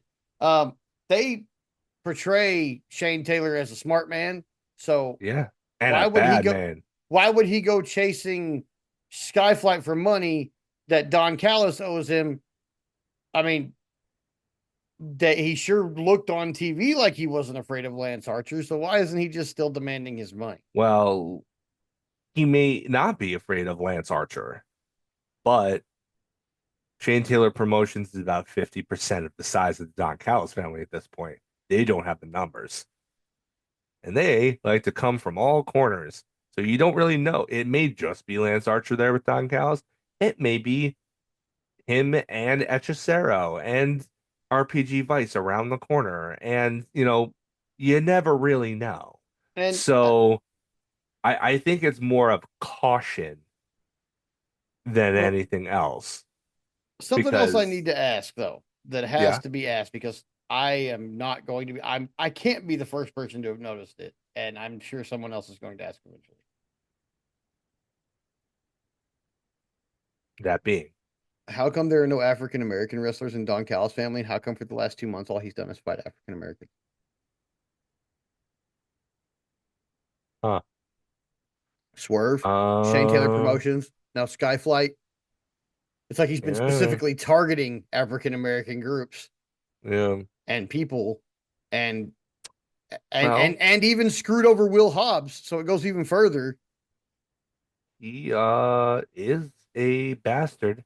I, And furthermore, he has been linked to South African groups before, if you will. oh, that's true. So, I mean, that's Ah, the truth. In fact, that there's a whole commission behind that truth. Uh mm. there was So an interrogator and everything. But I mean, I don't know if that's on purpose or if that's, I don't either. If it's complete coincidence, y'all should probably remedy it before somebody yeah, thinks it's more than a coincidence. probably. Because I'm Or, starting to see a pattern, and I I don't see mean, patterns that easily because I smoke a lot of weed. So well, I'll say this. Since they're not outright saying it, it would be nice if Shane brought it up. he would be the one to bring it up He to at would all be of the one them. to bring it up, Yeah. right? So I think honestly, that'd be a good way to really put over Shane. Ultimate. It might be the only way to put him over, honestly, because I I find it like the hard. dude. I find I it like hard to like him, man. I just I find it feel hard like to like he's him. got a level of authenticity to him See, that, like, I mean, I don't really like his ring this work, but I like here's him the as a thing. character. Like I like his presence. it, this must be a dichotomy between North and South. It Maybe, I has to don't be. know. It has to be like the way, like just the different worldview, because like it's the same for me, or it was for a long time with Eddie, as it is with Shane now. And it's that, and honestly, I don't think Shane Taylor is going to make the character turns that Eddie did that are going to endear him to me more. But I know tons of people like Eddie and Shane, and none of them are worth a fucking thing. So it's like none of them are, they all of them ain't shit. So like everybody's like, oh, I like his presence, and I'm like, well, his presence to me is the loud, bottom heavy dude who can't fight. Um, Well, and I know I've that's in seen a him real wrestle, but he wrestles, the the thing you have to understand is that's a real world context, and this is a wrestling context where being a loud, you know, really scary, presence, always barking, looking for a fight of literally everybody, is actually an asset Yeah, in I a mean, lot of ways. I understand how it's an asset in wrestling. It just like eh, you can only connect with a character if you really can connect with a character, and Yeah, that's one of the reasons why I can't connect with him that I much. It's just just I'm I like, it's honestly, just a loud dude. unlike, I wouldn't say a lot, but unlike some people in wrestling who portray big, bullies, bad guys, even main eventers in some cases, sometimes it's not believable. But with him, I believe it. I believe that he Oh, would mess you up, but for looking at him funny. Except now with this thing where he's kind of backing down with Don Callis. That's the only yeah, thing. I think it would benefit him to call Don Callis out and be like, "Hey, is this like this is a racial thing, man? I noticed you don't have any brothers in Don Callis anymore. You booted out the only one you had. You got 8 or 9 different guys. You got all flavors. You got Japanese. You got Filipinos. You got Mexicans. You got a whole bunch of white boys. You don't have any brothers. What you got against it?" And that's how he actually gets the money that he's owed, by by emotionally blackmailing him. I think that would yeah, be kind of funny, honestly. And I think that it would kind of endear the audience to him a little bit, maybe a because little bit. who gets one up on Don Callis like that? Nobody, Who wants Don Callis to get one up like that? everybody. So, ergo, This would go over great. I think there's opportunity here. TK, I hope you're listening to this. I hope somebody who listens to our podcast is in a position to give you this idea. I think it would really, really help his presentation. It could help out the infantry and Trishadora. I think everybody would benefit from it. I think it's golden. Do it. Do it. It's free. It's on the house. So after that short promo, we had Kyle O'Reilly and Roderick Strong discussing the conglomeration. I love Um, silly Kyle. He's my favorite Kyle. I love the dichotomy of Kyle O'Reilly, complete corny goofball who will also murder you in the ring. right.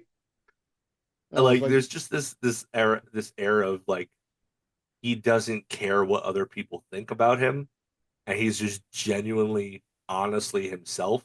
And there's just something so endearing about that mhm, because of who he himself is. yeah, And, like, I don't know, I love Kyle O'Reilly. I miss the days of NXT Black and Gold glory days where he was tag team champion and he'd be playing the air guitar all the way to the ring with the belt. yeah. Like, that's, I missed that Kyle O'Reilly a lot. Mhm. So I'm glad that now that Adam Cole, honestly, who is kind of standing in his way and kind of forcing him to be kind of serious, that now we get silly Kyle and beleaguered straight man Roddy Strong. Like, I think that there's a lot of potential for comedy if done right with this whole thing, and I'm all for Right. The next segment, the Death Riders are in the bowels of the Aragon Ballroom searching for Darby Allin. And this is my favorite segment of the whole night. Well, this is the first half of my favorite segment of the whole night because they decide to split up, which is everybody who's ever watched any kind of any media knows. When you're searching for someone in a dark location like the bowels of a building, you don't split Don't up. split the Why? Because party as soon as you do, somebody's getting taken. And what happens as soon as the Death Riders split up? Darby Allin chloroforms John Moxley and drags him away. into the shadows. It was such an incredible visual. I got It so was much so joy from good. this. I It get was so much. amazing. Like, I was talking about this to. Okay, so like, I got this group of guys that I play video games with. They're people I know in real life. Like, we were in wrestling when we were in high school together. Like, one of them's a year older than me, another one's a couple years older than me, and like we all play games together with this dude from Canada. And it's like the four of us, and then like a fifth guy that one of them went to college with, and then our wives. So it gets it gets to be like an 8 or 9 person group sometimes. But we play survival games and shit together, and we're talking about wrestling last night while we're playing. And I'm telling him about Darby Allin. And he's like, I've seen this guy. He's the one with like the half of skull paint, right? And I'm like, Mm. yeah. And like Chris, one of the guys I play with, he's been a professional wrestler before. He's Okay. wrestled Juventud Guerrera. Oh, Like he wrestled the Doink. juice. He was trained by Chris Romero and the Romero dynasty, like, the young bloods. So like, we're the same people that started training me. So but me and Chris went to high school together and elementary school together and shit. Like we know each other our whole lives. And Right. he doesn't watch wrestling now, but he sees clips and he's seen Darby Allin. And I'm trying to explain to him, like, you don't understand, like this little guy, like he looks like a ratty, tattered misfit, but Mm, mm. he will absolutely come out of the left. He will actually come into frame like he was shot out of a cannon. Like I don't know how they do it. It's like it's like they drive him on a muscle car right up to the fucking frame and then hit the brakes as hard as they can and send him flying into his Yeah. opponent. And that's how he, like, very often, like his opponent's making his way down to the ring, and that's how Darby makes his entrance is by crashing into his opponent at 150 miles an hour from some random direction. Yeah. Because he's a tiny little guy and he has to do stuff like that to even for it to be feasible for him to win. It's ring psychology at its finest, if we're being honest. Right. But because like we were talking about how, like, old school versus new school, WWE system versus AEW system, and how we were taught versus how things are now. Because like we were taught that people like the way we were taught by old school people like the young bloods was that people like Will Ospreay are fucking clowns, and it's just not so. Okay, No. it just did. Like we No. both realize that, and other people in our same vein, in our same generation, realize that the people who enjoy wrestling at our age are the people who realize that. Like, no, that man's not a clown because he performs differently, but that's how the old school people would have you believe, and it's a mindset. It's almost a cultish thing that you have to break out of. But Darby is so, like, you would think the way he works is dangerous and counterproductive and not the way you're supposed to work at wrestling, but the way he works because of his size makes it amazing ring psychology and not just him Yeah. being a fucking idiot. It's Like it makes more sense for him to be throwing his entire body at he people all the has time to. because he weighs 180 Yeah. pounds. Obviously, if Darby Allin punches you in the jaw, it's probably not going to hurt that much. Look how No. little he is. But when he goes full speed at you through those ropes Yeah. and hits you with, Both his feet or so. CM Punk absolutely had it right when he talked about Darby's dives. Like, why is anybody else doing dives when Darby Allin exists and nobody can do it better than he can? No, no. But Nobody that's does it. Darby topes like uses he his does. whole body to fight you, and he Yeah, has to win. Like, yeah. you're not going to look at a match It's a and go like, literal. It is an adrenaline junkie who has to fight for survival. yeah, That's his gimmick. he's That's the his littlest entire guy. mentality. And yeah, He's a honey badger. Yeah, he's a honey badger. He's a honey badger. Yeah. Honey badger don't care. So like I was telling the guys last night like how much I love Darby Allin, and this is just a perfect Yeah. example of it. Like, You know this was Darby's idea. Like, hey man, you guys are gonna come looking for me in the bottom of the building, and I'm gonna chloroform Mox and drag him away. And that's right up Mox's Fuck alley yeah, too. Mox was like, "Fuck yeah, bro." You Yeah, know, he was yeah, like, you "Fuck of yeah." course. I mean, you read his book and you kind of get the sense of the kind of person, the weird kind of Mm-hmm. person that Mox is, but just how much passion he has for wrestling and also how much passion he has for movies, specifically action and horror movies. Oh yeah, he's him And and this is me have a something cross right out of taste. this is like right something like right out of Alien or Yeah, Predator or something like that. yeah, This is something like that. so up Mox's alley. I Or any I like psychological thriller where there involves imprisonment or kidnapping or anything like yeah, he loves this shit. This is right up his shit. So anyway, Darby gets him. Darby disappears. That's it. That's pretty much it for now. We will talk about the rest of this and how this goes, and my personal experience that made this way more terrifying for me and people who have had the same experience I have. We'll talk about that. yeah. But after that, we have Chris Statlander versus Lena Cross. Lena Cross having a killer week, appearing for TNA and AEW in the same Oh, week. really? Yeah, Good for crazy her. week for her. I honestly thought for a kind of a not a full enhancement match, but like kind of a halfway enhancement match. I thought she really did well. I thought she came Yeah, across really, really well. I I was thought it was a impressed with really Lena great Cross. match. Yeah, I thought the commentary team was doing a really good job of like playing up her importance and how good she was at stuff. But of course, it doesn't matter how good you are in Japan if you're not no, all elite.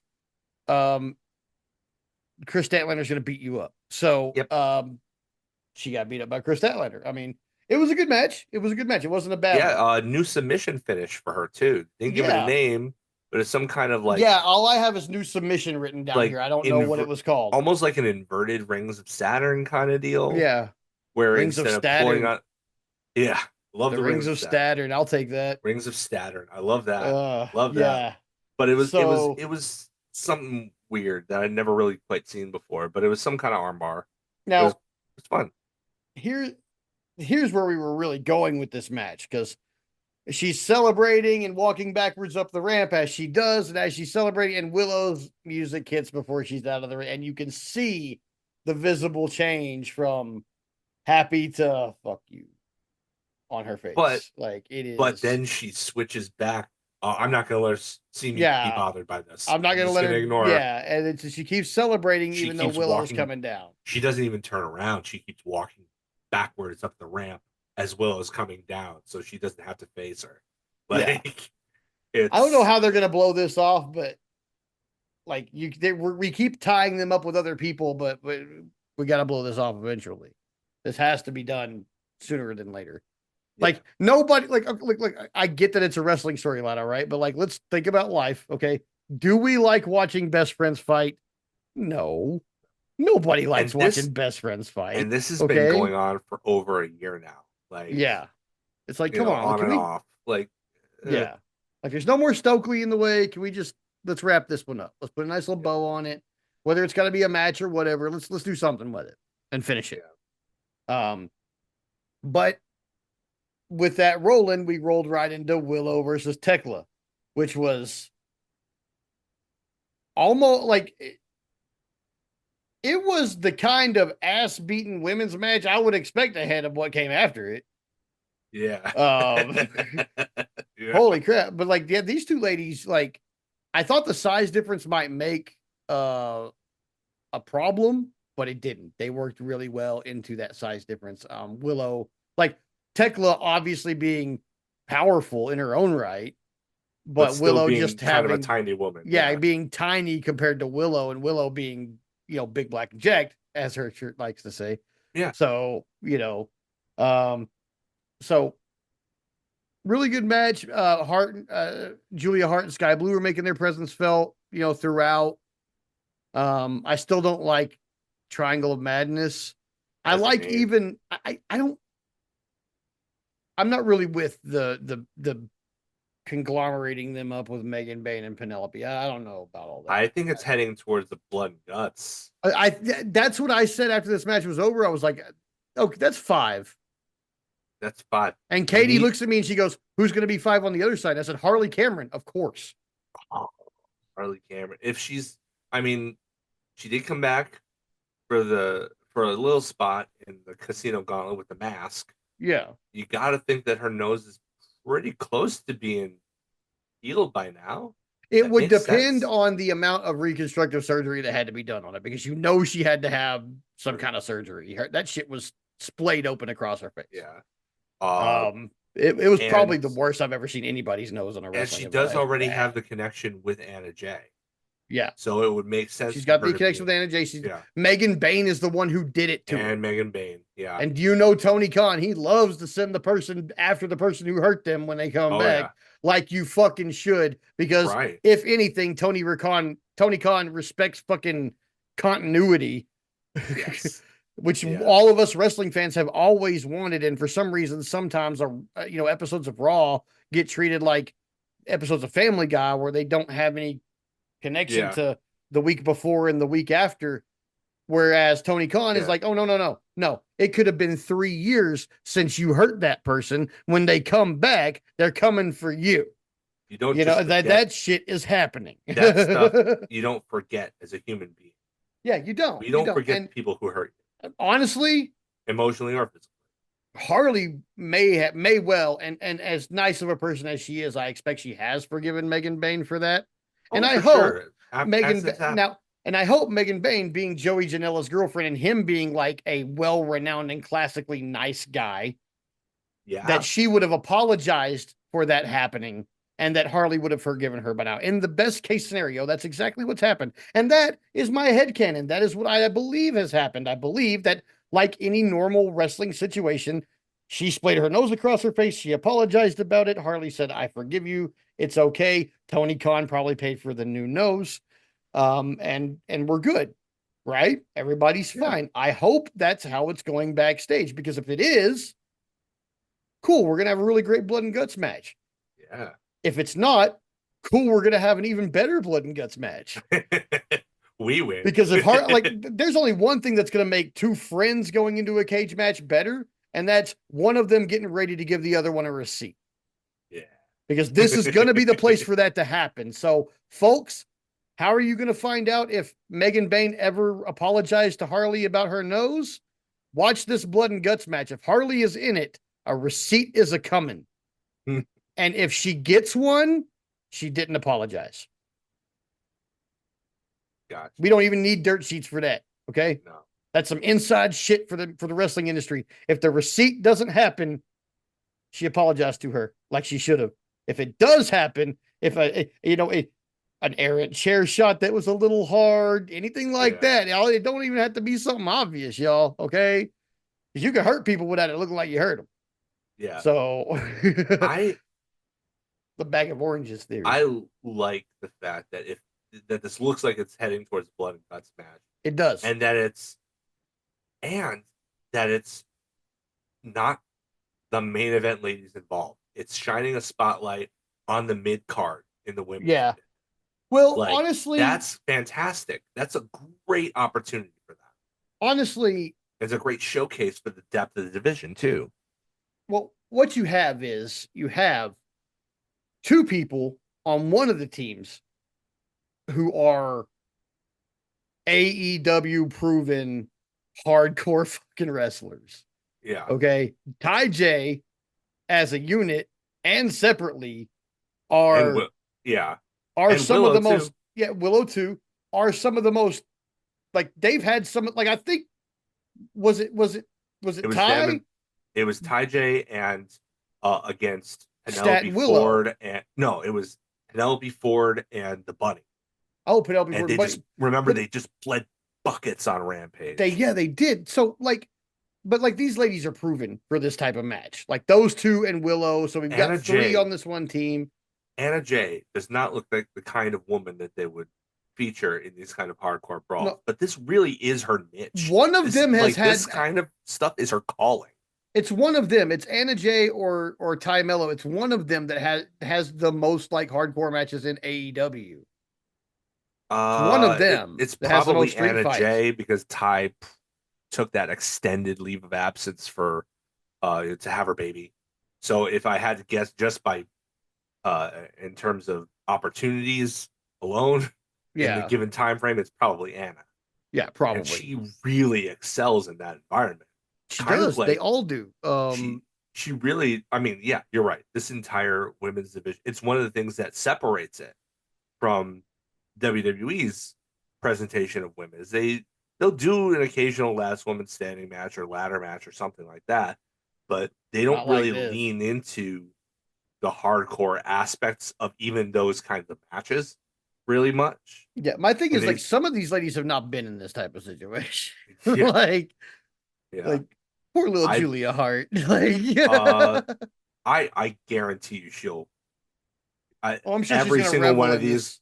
every single one of these ladies is going to be game for this. Oh, I'm sure they're gonna be up for it. They're gonna do well, but I'm just like, but but but like them two, especially like they just they're so little and cute and I know. they're not Yeah. hardcore wrestlers, but I thought that about Anna Jay and Ty Mello before I saw them both bleed buckets. So Yeah.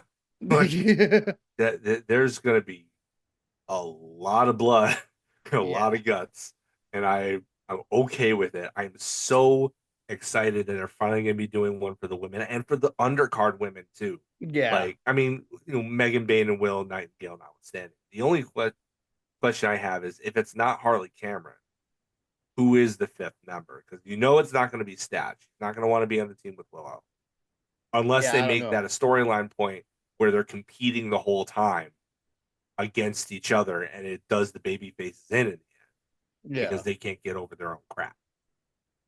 It would have to be if it's not Stat and not Harley And it's not going to be Tony. and not Tony. Windsor doesn't make sense because she hasn't been involved in any of this. Yeah, it would have to be like Maybe a returning Jamie Hayter. Thunder Rosa, like Thunder Jamie Rosa's Hay. taking some time off. I know that. Yeah, I, but I probably want, I not mean, her. if she's healthy, I would say Hayter makes the most sense because of Tekla. Yeah, But I don't know. Like, but I then mean, I, I would need Aminata and Hater to like destroy Tekla immediately. Like that would have to well, happen. Like I that's mean, that's why she's got her little Sisters of Darkness there. true. I mean, And, even with the heavy hitter in Hater and the sheer like Amazon nature of Queen Aminata, that's still 3-on-2. So mm, numbers will still play a part. yeah. But yeah, I'm looking forward to that possibility. Yeah. So lots Uh of outside interference. Tekla picks up the win against Willow, Using a and curb then stomp now, yeah, which I'm using fine with.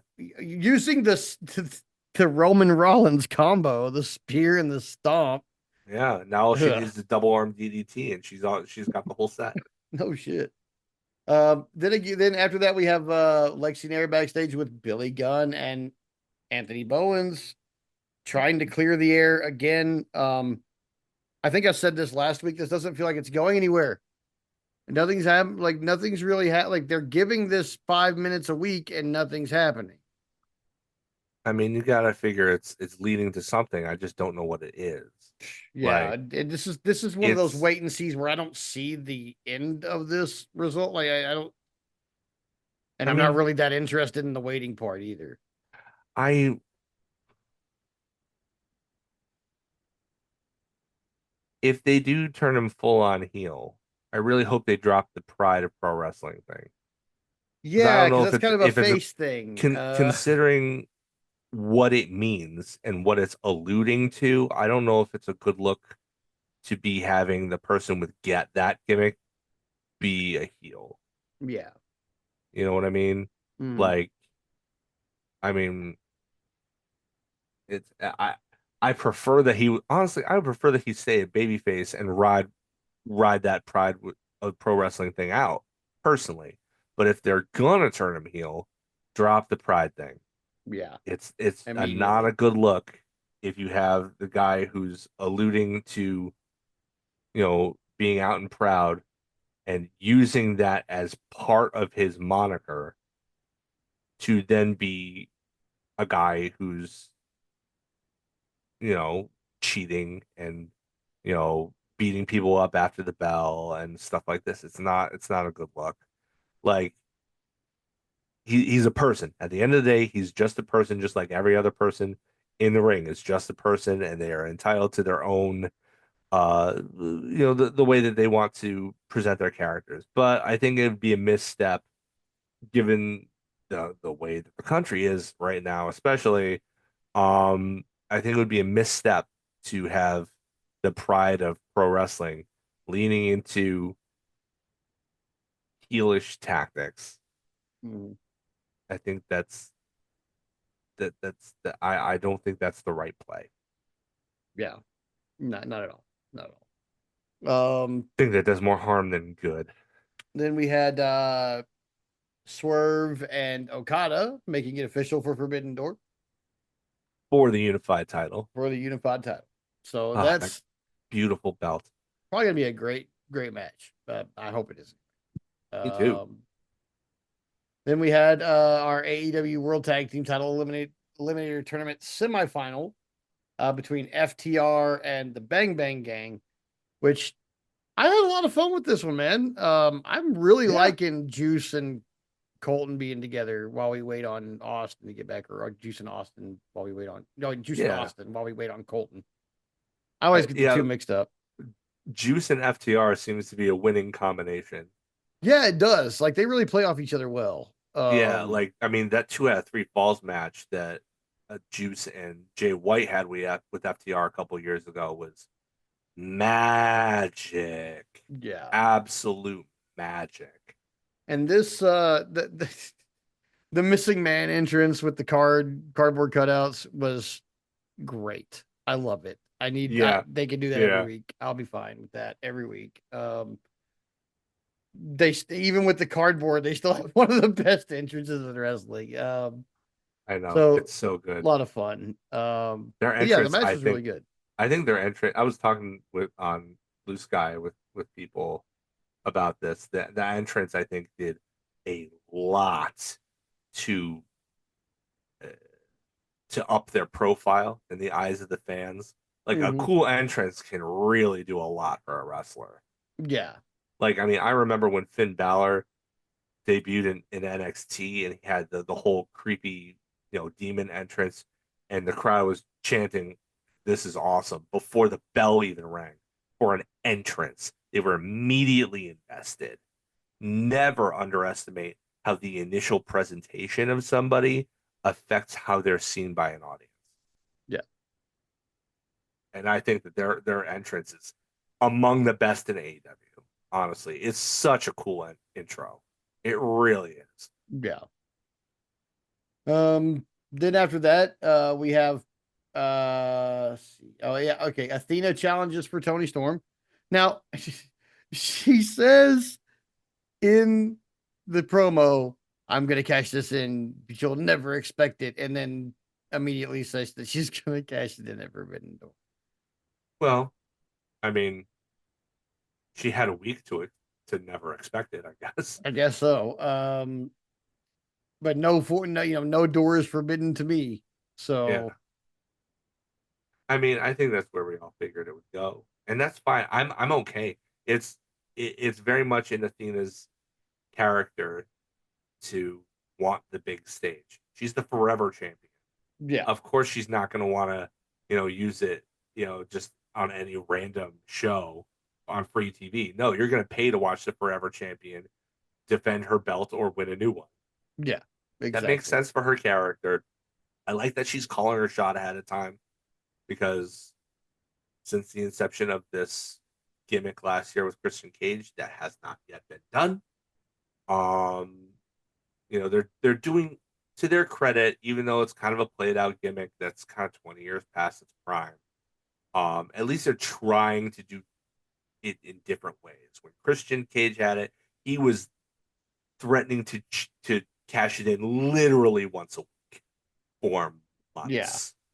He felt like a very real threat for a long time that he could cash it in at any moment. Um, with Athena, they're having her call her shot ahead of time. With MJF, he's been very clear that he wants to use it only as a break glass in case of emergency type situation.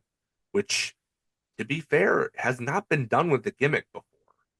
Somehow, in the 20-year history of the Money in the Bank gimmick, nobody's done that yet.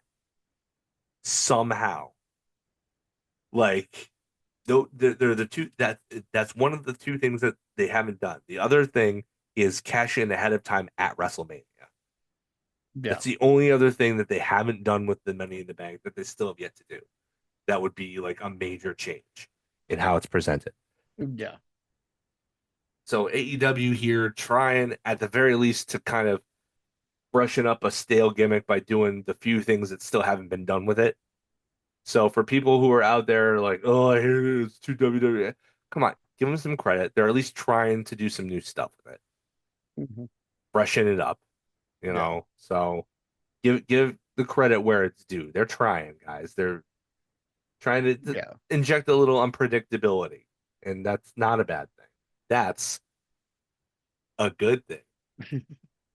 Speaking of unpredictability, now we've got Max Caster coming to the ring for his Yeah. surviving five. Now, look, man, sometimes he's getting over with the stupid chant and all this, and I'm like, maybe he's you know filled out his sentence in the eyes of the higher ups of the company or whatever, and then he has to do five with Roosh, just completely kicking his fucking ass Oh, for okay. Hey, 5 straight no, minutes. no, no, no, no. 2 of those minutes were spent running around the ring. Let's be Okay, real here. okay. It was only 3 minutes Three, rubbing but by still Rouge. 3 minutes though, man. Like, I don't know if I could last 3 minutes getting the shit kicked out of me by Roosh. Because that's exactly what was happening for 3 whole minutes. And then when he realized that he had actually lasted the whole 5 minutes, Roosh beat his ass even more because he lasted 5 minutes. Yeah, they acted like it was Rouge's job to beat him in 5 minutes. But that's not what the challenge is about. It's who can last 5 minutes with him With in him. total. So Roosh If lasted they five beat him minutes. before that, that's a bonus because they beat him. But all they had to do was not get beat by Max in Yeah, five in minutes, and five Roosh minutes. did that. Yeah. So technically, the Roosh is the winner of this, Yeah. right? Right? Yes. I But think. Max was like, But Max holds his even hand on up the in floor, victory. he was still like raising his hand in Yeah. victory. I mean, The granted, he'd been doing that regardless to on occasion. He would hold up the the the patent office Yeah, the patent certificate and thing. everything Yeah. before before before Anthony Bowens destroyed it last week. Uh, Yeah. but like Bruce was so upset, and I'm like, why are you upset? You still won, bro. Yeah. Like, He was so what? upset he called LFI down, and for some reason, Max Caster gets saved from LFI by Jet Speed and AR Fox. I don't understand, I but don't understand either. that did happen. I mean, Um, so yeah, I didn't get that part. Then we got maybe AR Fox makes a little bit more sense. Be like, oh well, us lovable losers have to stick together. maybe. Like, but jet speed, that doesn't make any No, sense. it doesn't make any sense at all. So then we had Skyflight versus Their Shane Taylor Promotions. first match is a trio for Skyflight. Yeah. Um, this wasn't like anything special, honestly. I liked Top Flight's new gear. Yeah. They look like a I mean they look like a MMA training camp is what they look Yeah. like. And They look like an Scorpio MMA Sky is team. just the added amount of mass they needed. Yeah. They're like they have great music, they have an updated great new look. They have like the fight team feel because they have both Christopher Daniels, who has, absolutely has his presence, and Layla Gray there with them. So it seems like it's like it's like a fight team, like American Top Team was. I Yeah. mean, they still are obviously, but like when they were in AEW, it was like okay, they all ride together, you Yeah. know.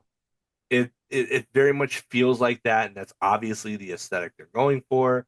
I think that in that respect, it's a success.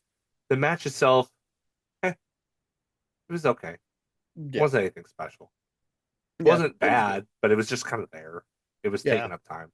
And what I expected, Scorpio Sky picks up the win, looks Yeah. impressive in his return, basically. Yep.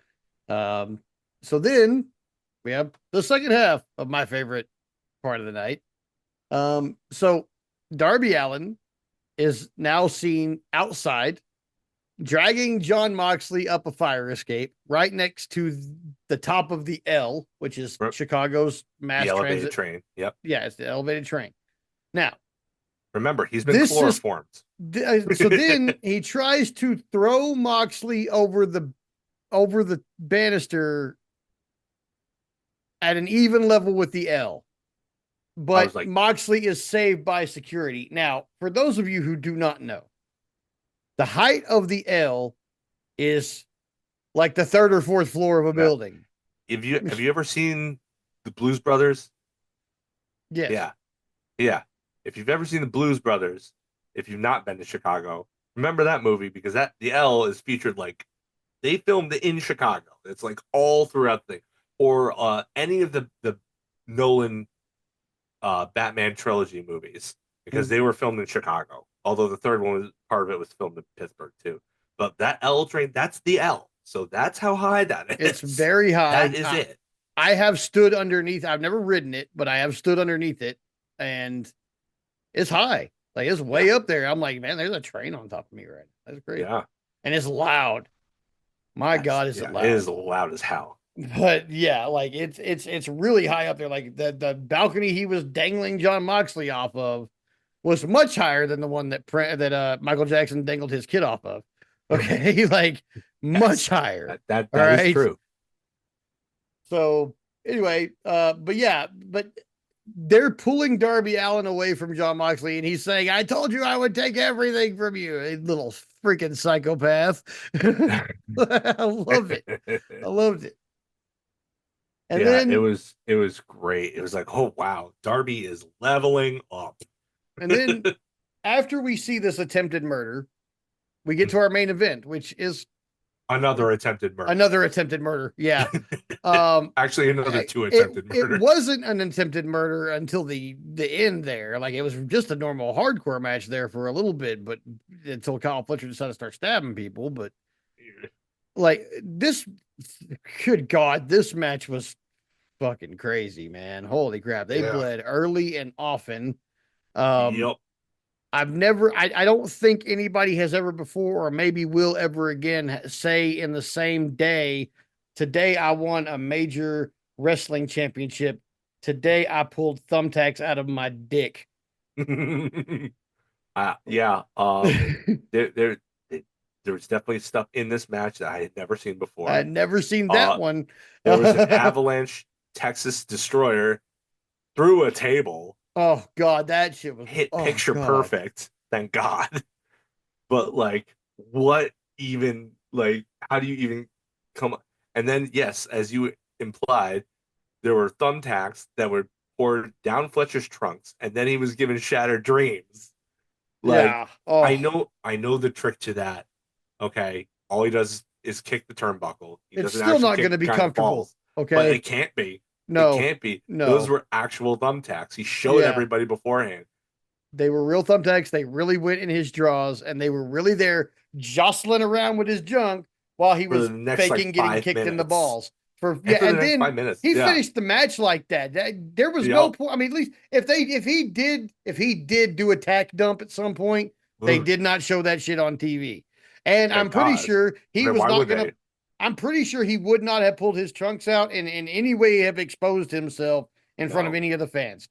So he rode those tacks out until he got to the back and was able to take his little trunks off and probably his little man panties that he wears underneath them and get all the tacks off his dick. And yes, there were probably some stuck in there.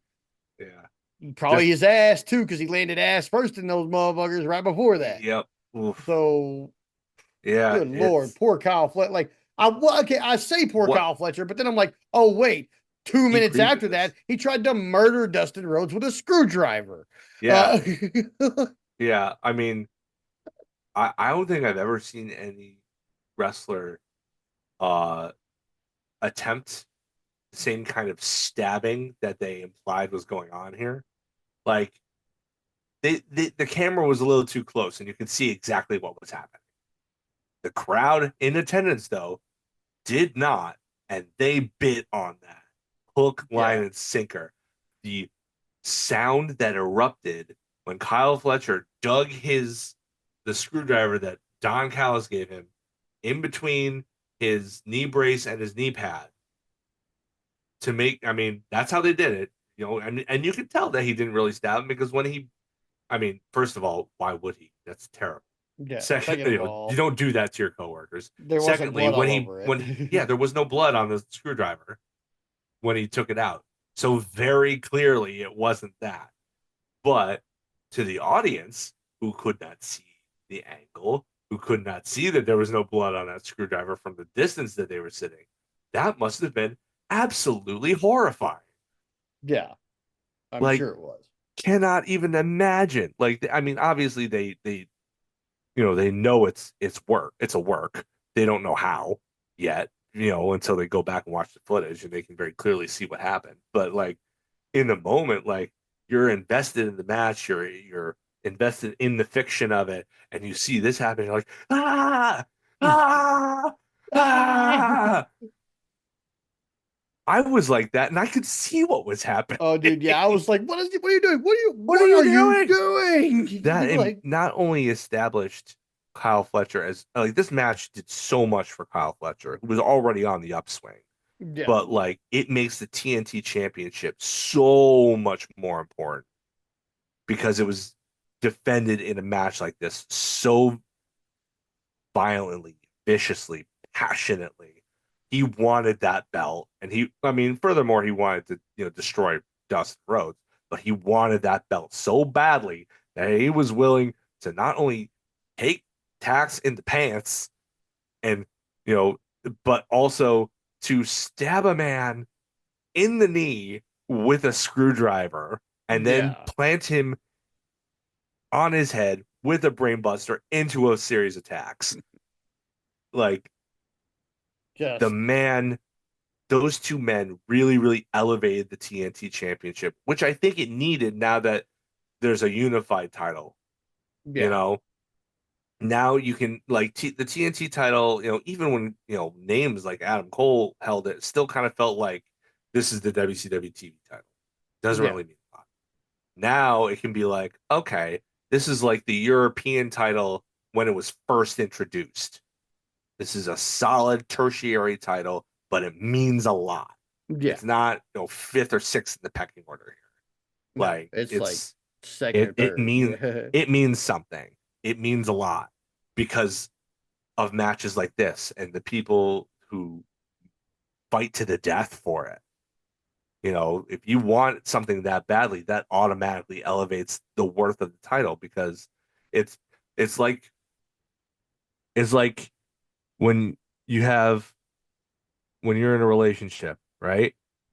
And it's new and all the other girls that you were interested beforehand who turned you down automatically see you as an option because somebody else saw worth in you. So obviously you must have worth that they were yeah, overlooking. That's the same deal. They fought to the death over the TNT title, and now the TNT title is looking pretty good. Like, yeah. it's like that. Looking hot there, TNT. Yeah, baby. Right? I want to be the face of your network.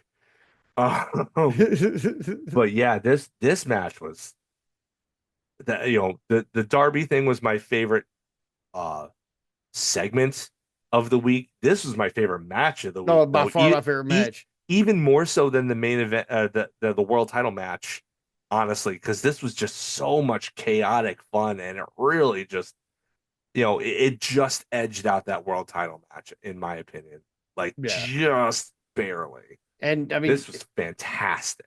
I don't talk about Dave's ratings very often, but he gave that a 5 star. And I I, deserved.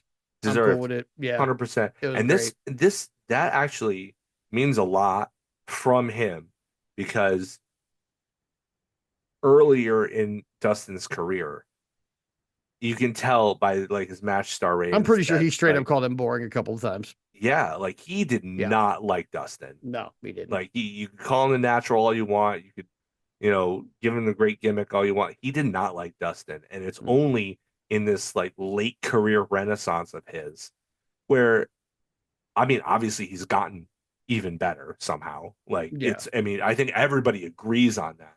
But when you're finally winning Dave Meltzer over, who for the past 25 years had been dogging the guy as like Mr. 2.5 star, basically, to Yeah. be now he has 2 5-star matches under his belt. That's saying something. That says a lot about Dustin the performer Yeah. that he can win over even somebody who had been one of his harshest critics for the vast majority of his career. Yeah. I think that's just as much to be celebrated as anything. Not that his his opinion is just one person's opinion, but the fact that it was so different for so long, and then you were able to win him over in the end, that in and of itself is worthy of celebration. I think. Yeah. You For know what I sure. mean? Yeah. Like whether you like him or not, whether you agree with him or not, the fact that it happens and that he was responsible for that and he brought forth that change of his own through his own hard work and his own blood, sweat, tears, and lots of latex, like and face paint. Like that he was able to change somebody's mind on him and turn him around. I think that that's as beautiful a part of the story of his career as anything else, honestly. Yeah. I love that for him. And I guess that he's really super injured. Like, I guess he has to have surgery and stuff. Not from this match, but, from prior need. But, like, he only had the TNT title for like 2.5, 3 weeks or whatever it was. But I feel like they really got all that they could out of it and more. They squeezed a lot of juice out of that orange. Yeah. Yeah, they did. So Yeah. good Really for good collision this good for week, though. Dustin. We'll see what they do with the Ring of Honor tag and 6-man titles in his absence. But I on a personal note, for me, a fan, Dustin, I hope you get better soon. I hope surgery goes well and uh you're back on TV before we know it because I'm gonna miss you. I really am. You went on a high note, brother. Yeah, for sure. Super high. Um, yeah, it was a really good. It was a really good collision this week. Really good round of wrestling this week for the most part, altogether. So, Hell yeah, totally. right. So now it is time to do like the pros do and call it in the ring. So, Adam, why don't you explain our call it in the ring this week? So earlier this week, Aaron and I were texting, and he sent me something that he knew I would like. It was a little one-panel comic somebody had drawn. I don't know who, but it depicted a city devastated by destruction via Godzilla, who was holding his foot in agony because the only building left standing was the Lego factory, which he had stepped on. He knew that I would like this because he is very, very familiar with my love of all things Godzilla and everything connected to it. I wouldn't necessarily say I'm an expert. I don't know, specific actors or whatever, but I know far more about that franchise than your every average day person.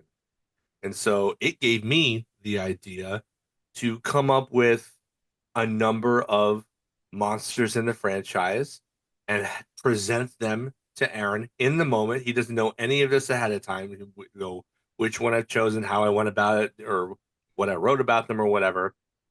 I'm going to name him several. I picked out a dozen from the franchise, and Aaron is going to give me his thoughts on who would be for example, Godzilla of AEW. Yeah. So I wrote some notes here. I'm very, very excited for this because I get to geek out about two of my niche interests on the same podcast and maybe convert a couple more people to my Godzilla cause. I'm always looking for converts to the Church of Mothra, ladies and gentlemen. Where we're looking for twin high priestesses. We're compiling the hymns and writing some holy books. It's going to happen. We're going to get those sweet tax exempt dollars. I mean, we're going to help the community. It's going to be a real good time. So, All you gotta do is put uh, $1 in the box. yeah. What I've decided to do, to make it just kind of easier, uh, gonna just really, really simple for people who aren't nearly as entrenched with this stuff as I am. There are several different eras of Godzilla films um, that I had to choose from. I could have gone with so many different options, but I chose to stick to one era, and that's what's called the Showa era, which is the original series of Godzilla films from 1954 through 1975. So everything is like the old stuff, the classic, man in suit puppet stuff. Love that stuff. Big fan. I mean, I'm a big fan of most of it, but there's especially like in the midst, in like the very beginning, Godzilla's the bad guy for 3 films, and then or 4 films, and then he kind of basically turns babyface. It's like a professional wrestling arc. If you watch those movies in sequence, you can see it happening before your eyes, and it's awesome because all of those films share a continuity, whereas other eras, the continuity is all up in the air. Most of them only take the first film into consideration. But this one, since it seems like a professional wrestling arc, I felt like that was the era to focus on. Thematically, I felt it fit the best. So let's start out with the big G himself, the Showa Godzilla. I've got a little blurb for each one of them to describe the character as I see them, and we're gonna have Aaron fit somebody on the AEW roster to that character as described. Are you ready, Aaron? Yep. All right.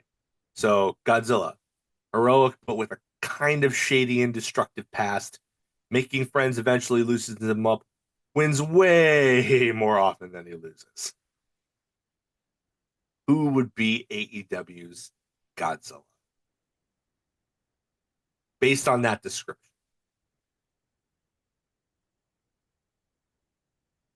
Swerve Strickland. Okay. I can definitely see that. Hell, even this week, he claimed the Outrunners were his friends. Did you see Yep. that coming a month ago? No. No. No.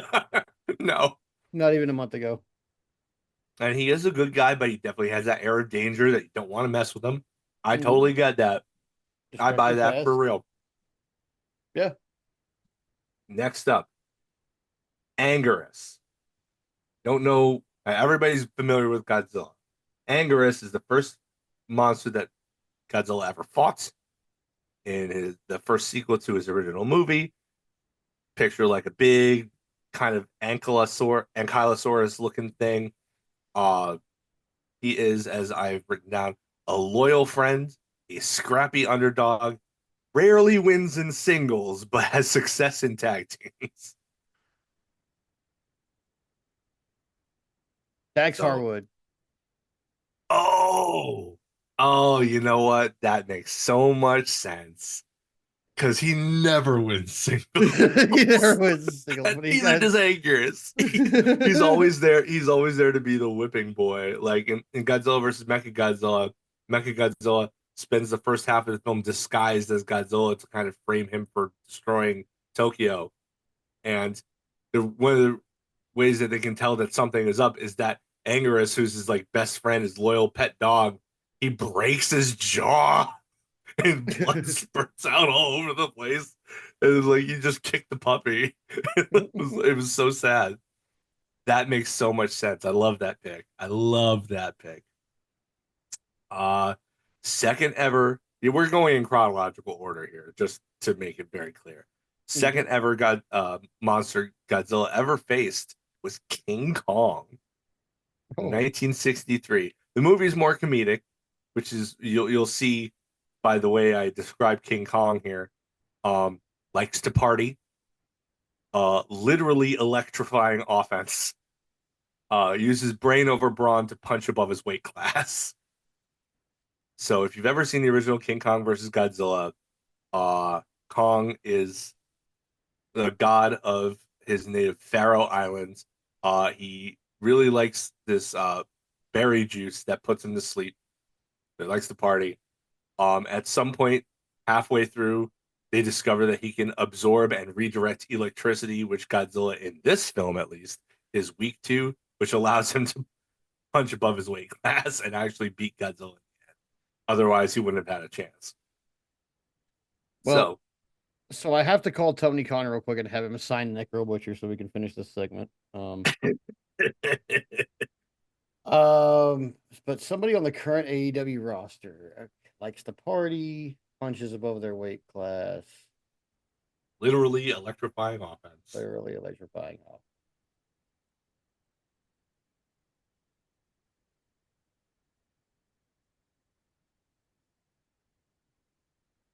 Yeah, so somebody who likes to have a good time in terms of, has flashy stuff in the ring and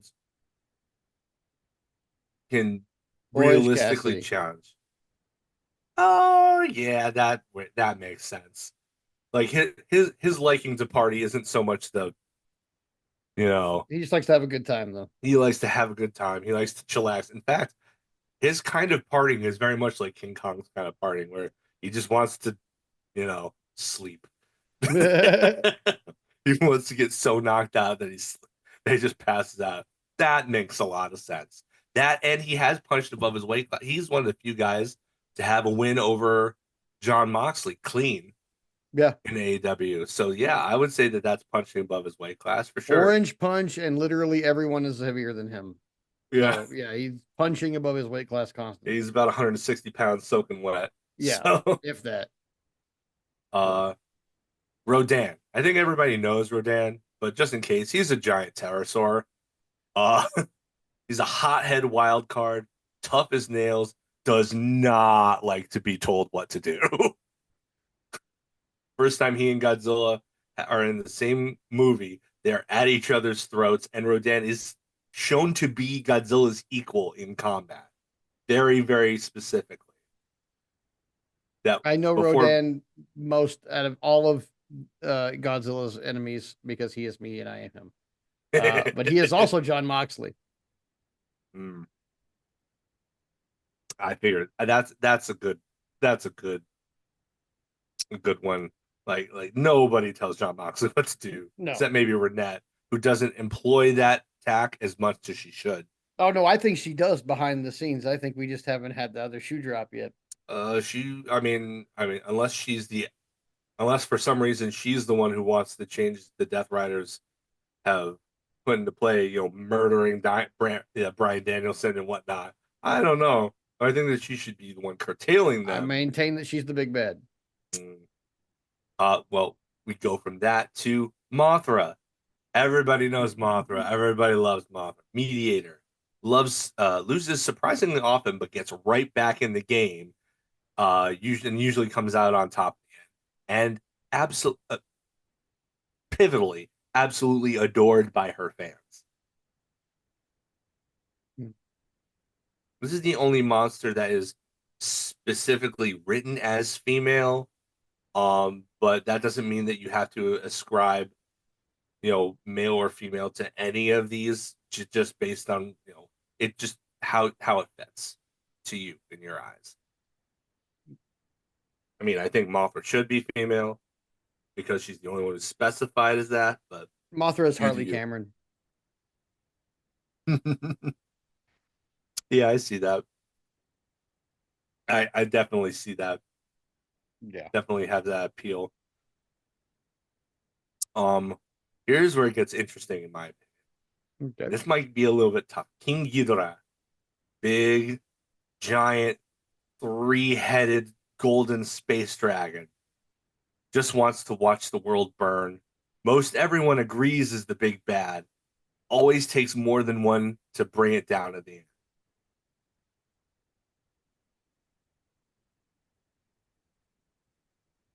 Yeah. That's kind of difficult, right?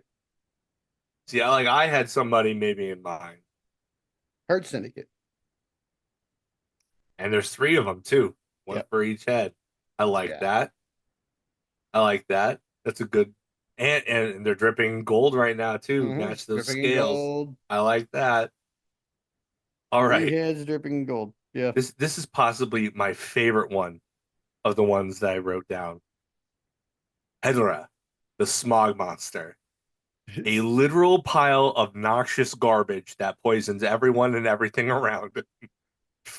Literally feeds off toxicity. Very difficult to get rid of. Hi, MJF. Yep. That's exactly who I had in mind, but I was thinking like, of course it's him. Like, who else would it Yeah, be? with that kind of description, who else would Like a it year be? ago that could be Swerve, Yeah. but like or a year and a half ago that could have been Swerve. A But yeah, there's close runner up is Ricochet, but that's definitely an MJF for sure. yeah.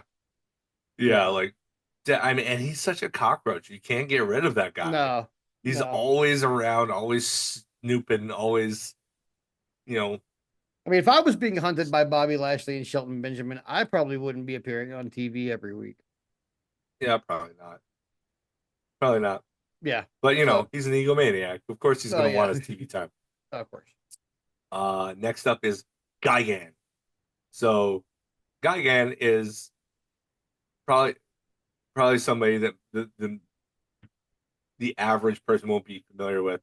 Uh think a giant space chicken with a laser in his forehead, three fins on his back, giant hooks for claws, and a buzzsaw in his chest. That's Gigan. He had his introduced his own movie and he came back directly in the second sequel. I see your face there.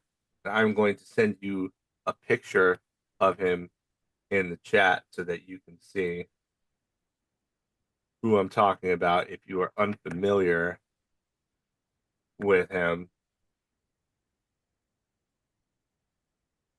The picture there on that is go to the Showa tab on that. That's the one I'm talking about.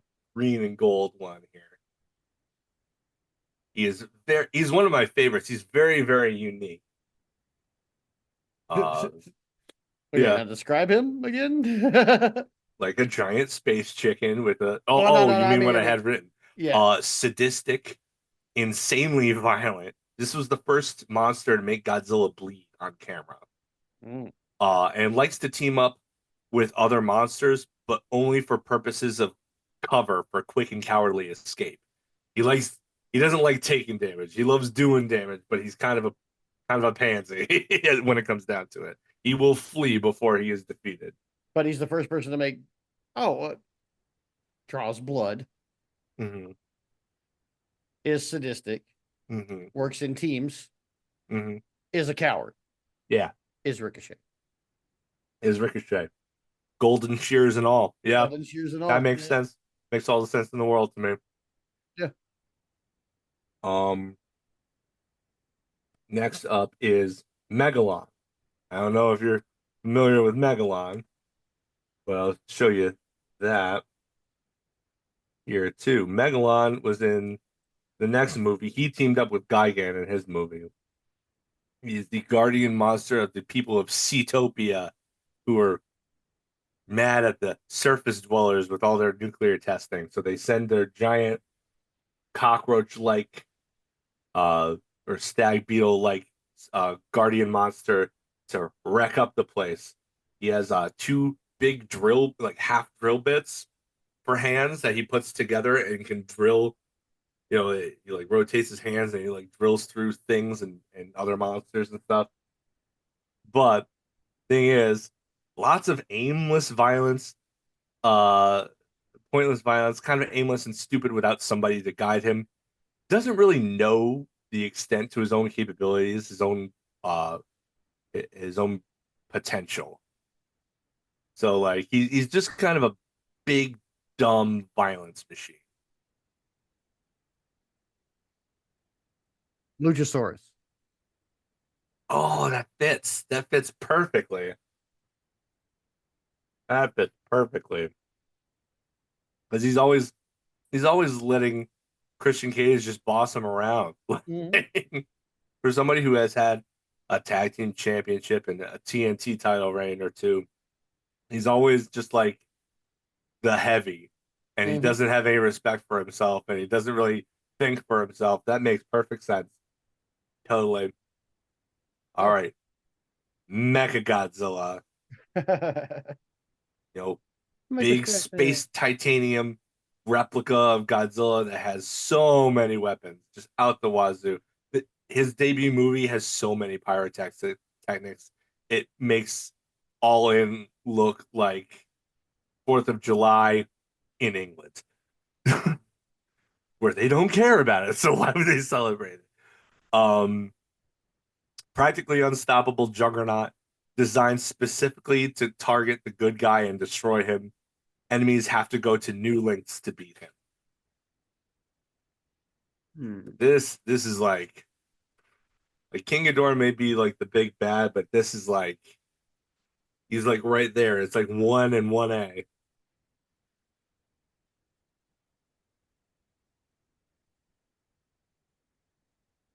Yeah, it might be a little tough to This one's do this tough. one. Yeah. Yeah.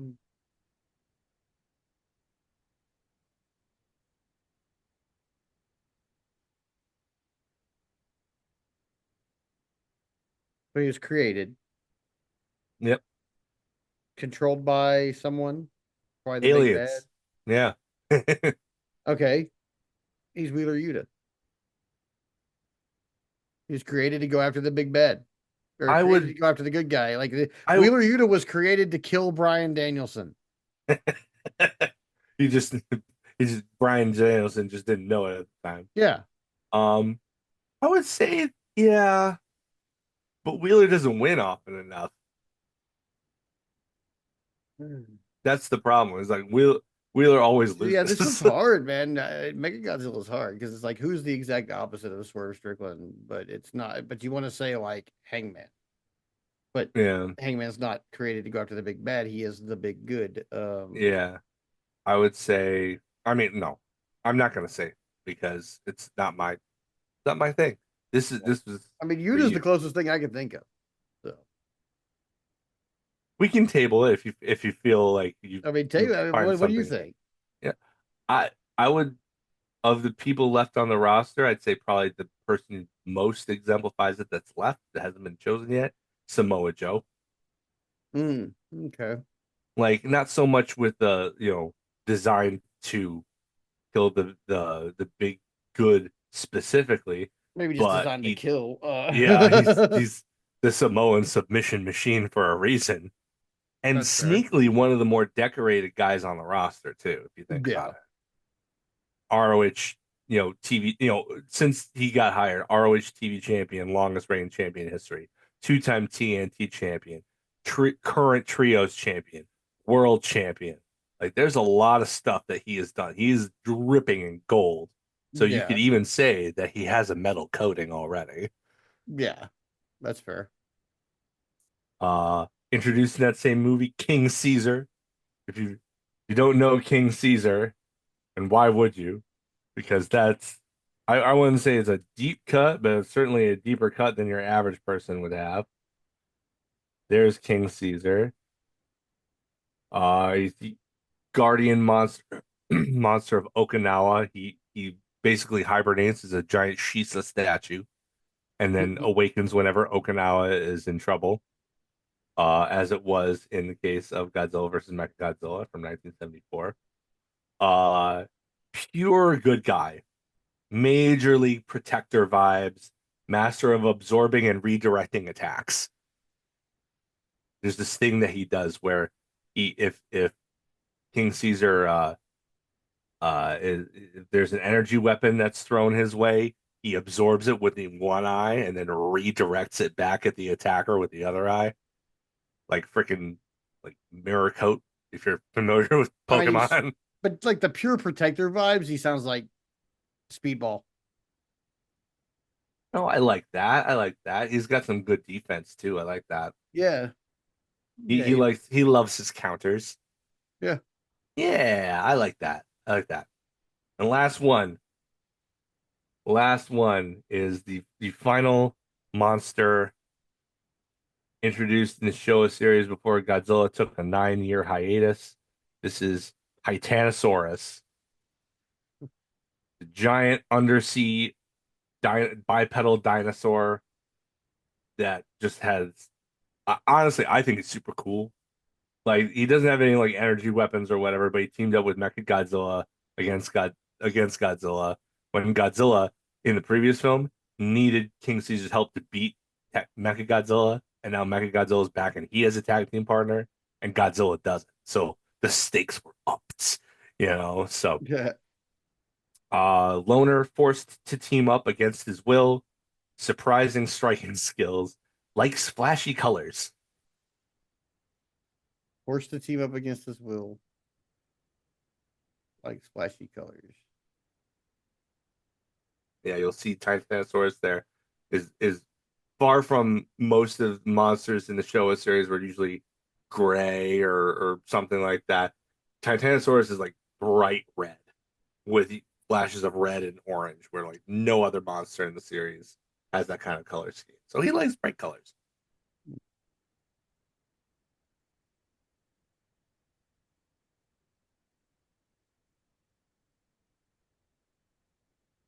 Hmm. Yeah, this one might be tough.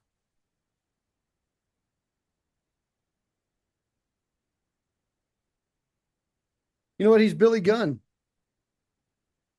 Billy Gunn. Yeah, he loves pink. He was forced to team up with the Acclaimed against his will because his sons rejected him. Yeah, no. Yeah, And he's he Billy throws a Gunn. mean right hand. He does throw a mean right hand. Surprising striking skills. You know Oh what? yeah. I didn't expect that, but I will absolutely accept that. I like the out of the box thinking there. There we That's go. fantastic. So there you go. That's pretty much your for the most part your entire lineup of Godzilla enemies or and allies from the first series of Godzilla films and their analogs in AEW. Oh yeah. That was fun. Do more of Yeah. that. I mean, I love Godzilla, you know, but I really do think that, you know, if you watch especially like the first one and then maybe the fourth one through the ninth one, especially, well, fourth, fifth, sixth, and ninth. Like that's a really good villain to hero arc for Hmm. Godzilla. Yeah. I think that that's like a really, really good like marathon for people if they wanted to see like the entirety of the major points in his professional wrestling esque journey. Yeah, that sounds cool. I'll check it out. I like And Godzilla movies. I just need to watch more. most of those movies are available on HBO Max, which I know most people who watch this or who listen to this probably has, and that's probably how they watch AEW. So Yeah, yeah, that's true. Probably how you watch AEW. it is available. You don't have to go out of your way to find it. It's something you probably already have access to. Don't even know it. Fair enough. Yeah, with that said, that was fun. That was fun. We're gonna have to do a different era of Godzilla soon with that same thing. Yeah. I mean, I'd certainly be up for that for sure. Oh, yeah. But with that said, that was shoot probably our shortest episode in a while. But still, Yeah. coverage. Things go by quick when you're having fun. We had a good time this week with AEW, so it was a good time talking about it. And we hope to see you all again next week. Keep your head up out there. It is a dangerous world. Be safe, and we love Love you. Peace. you.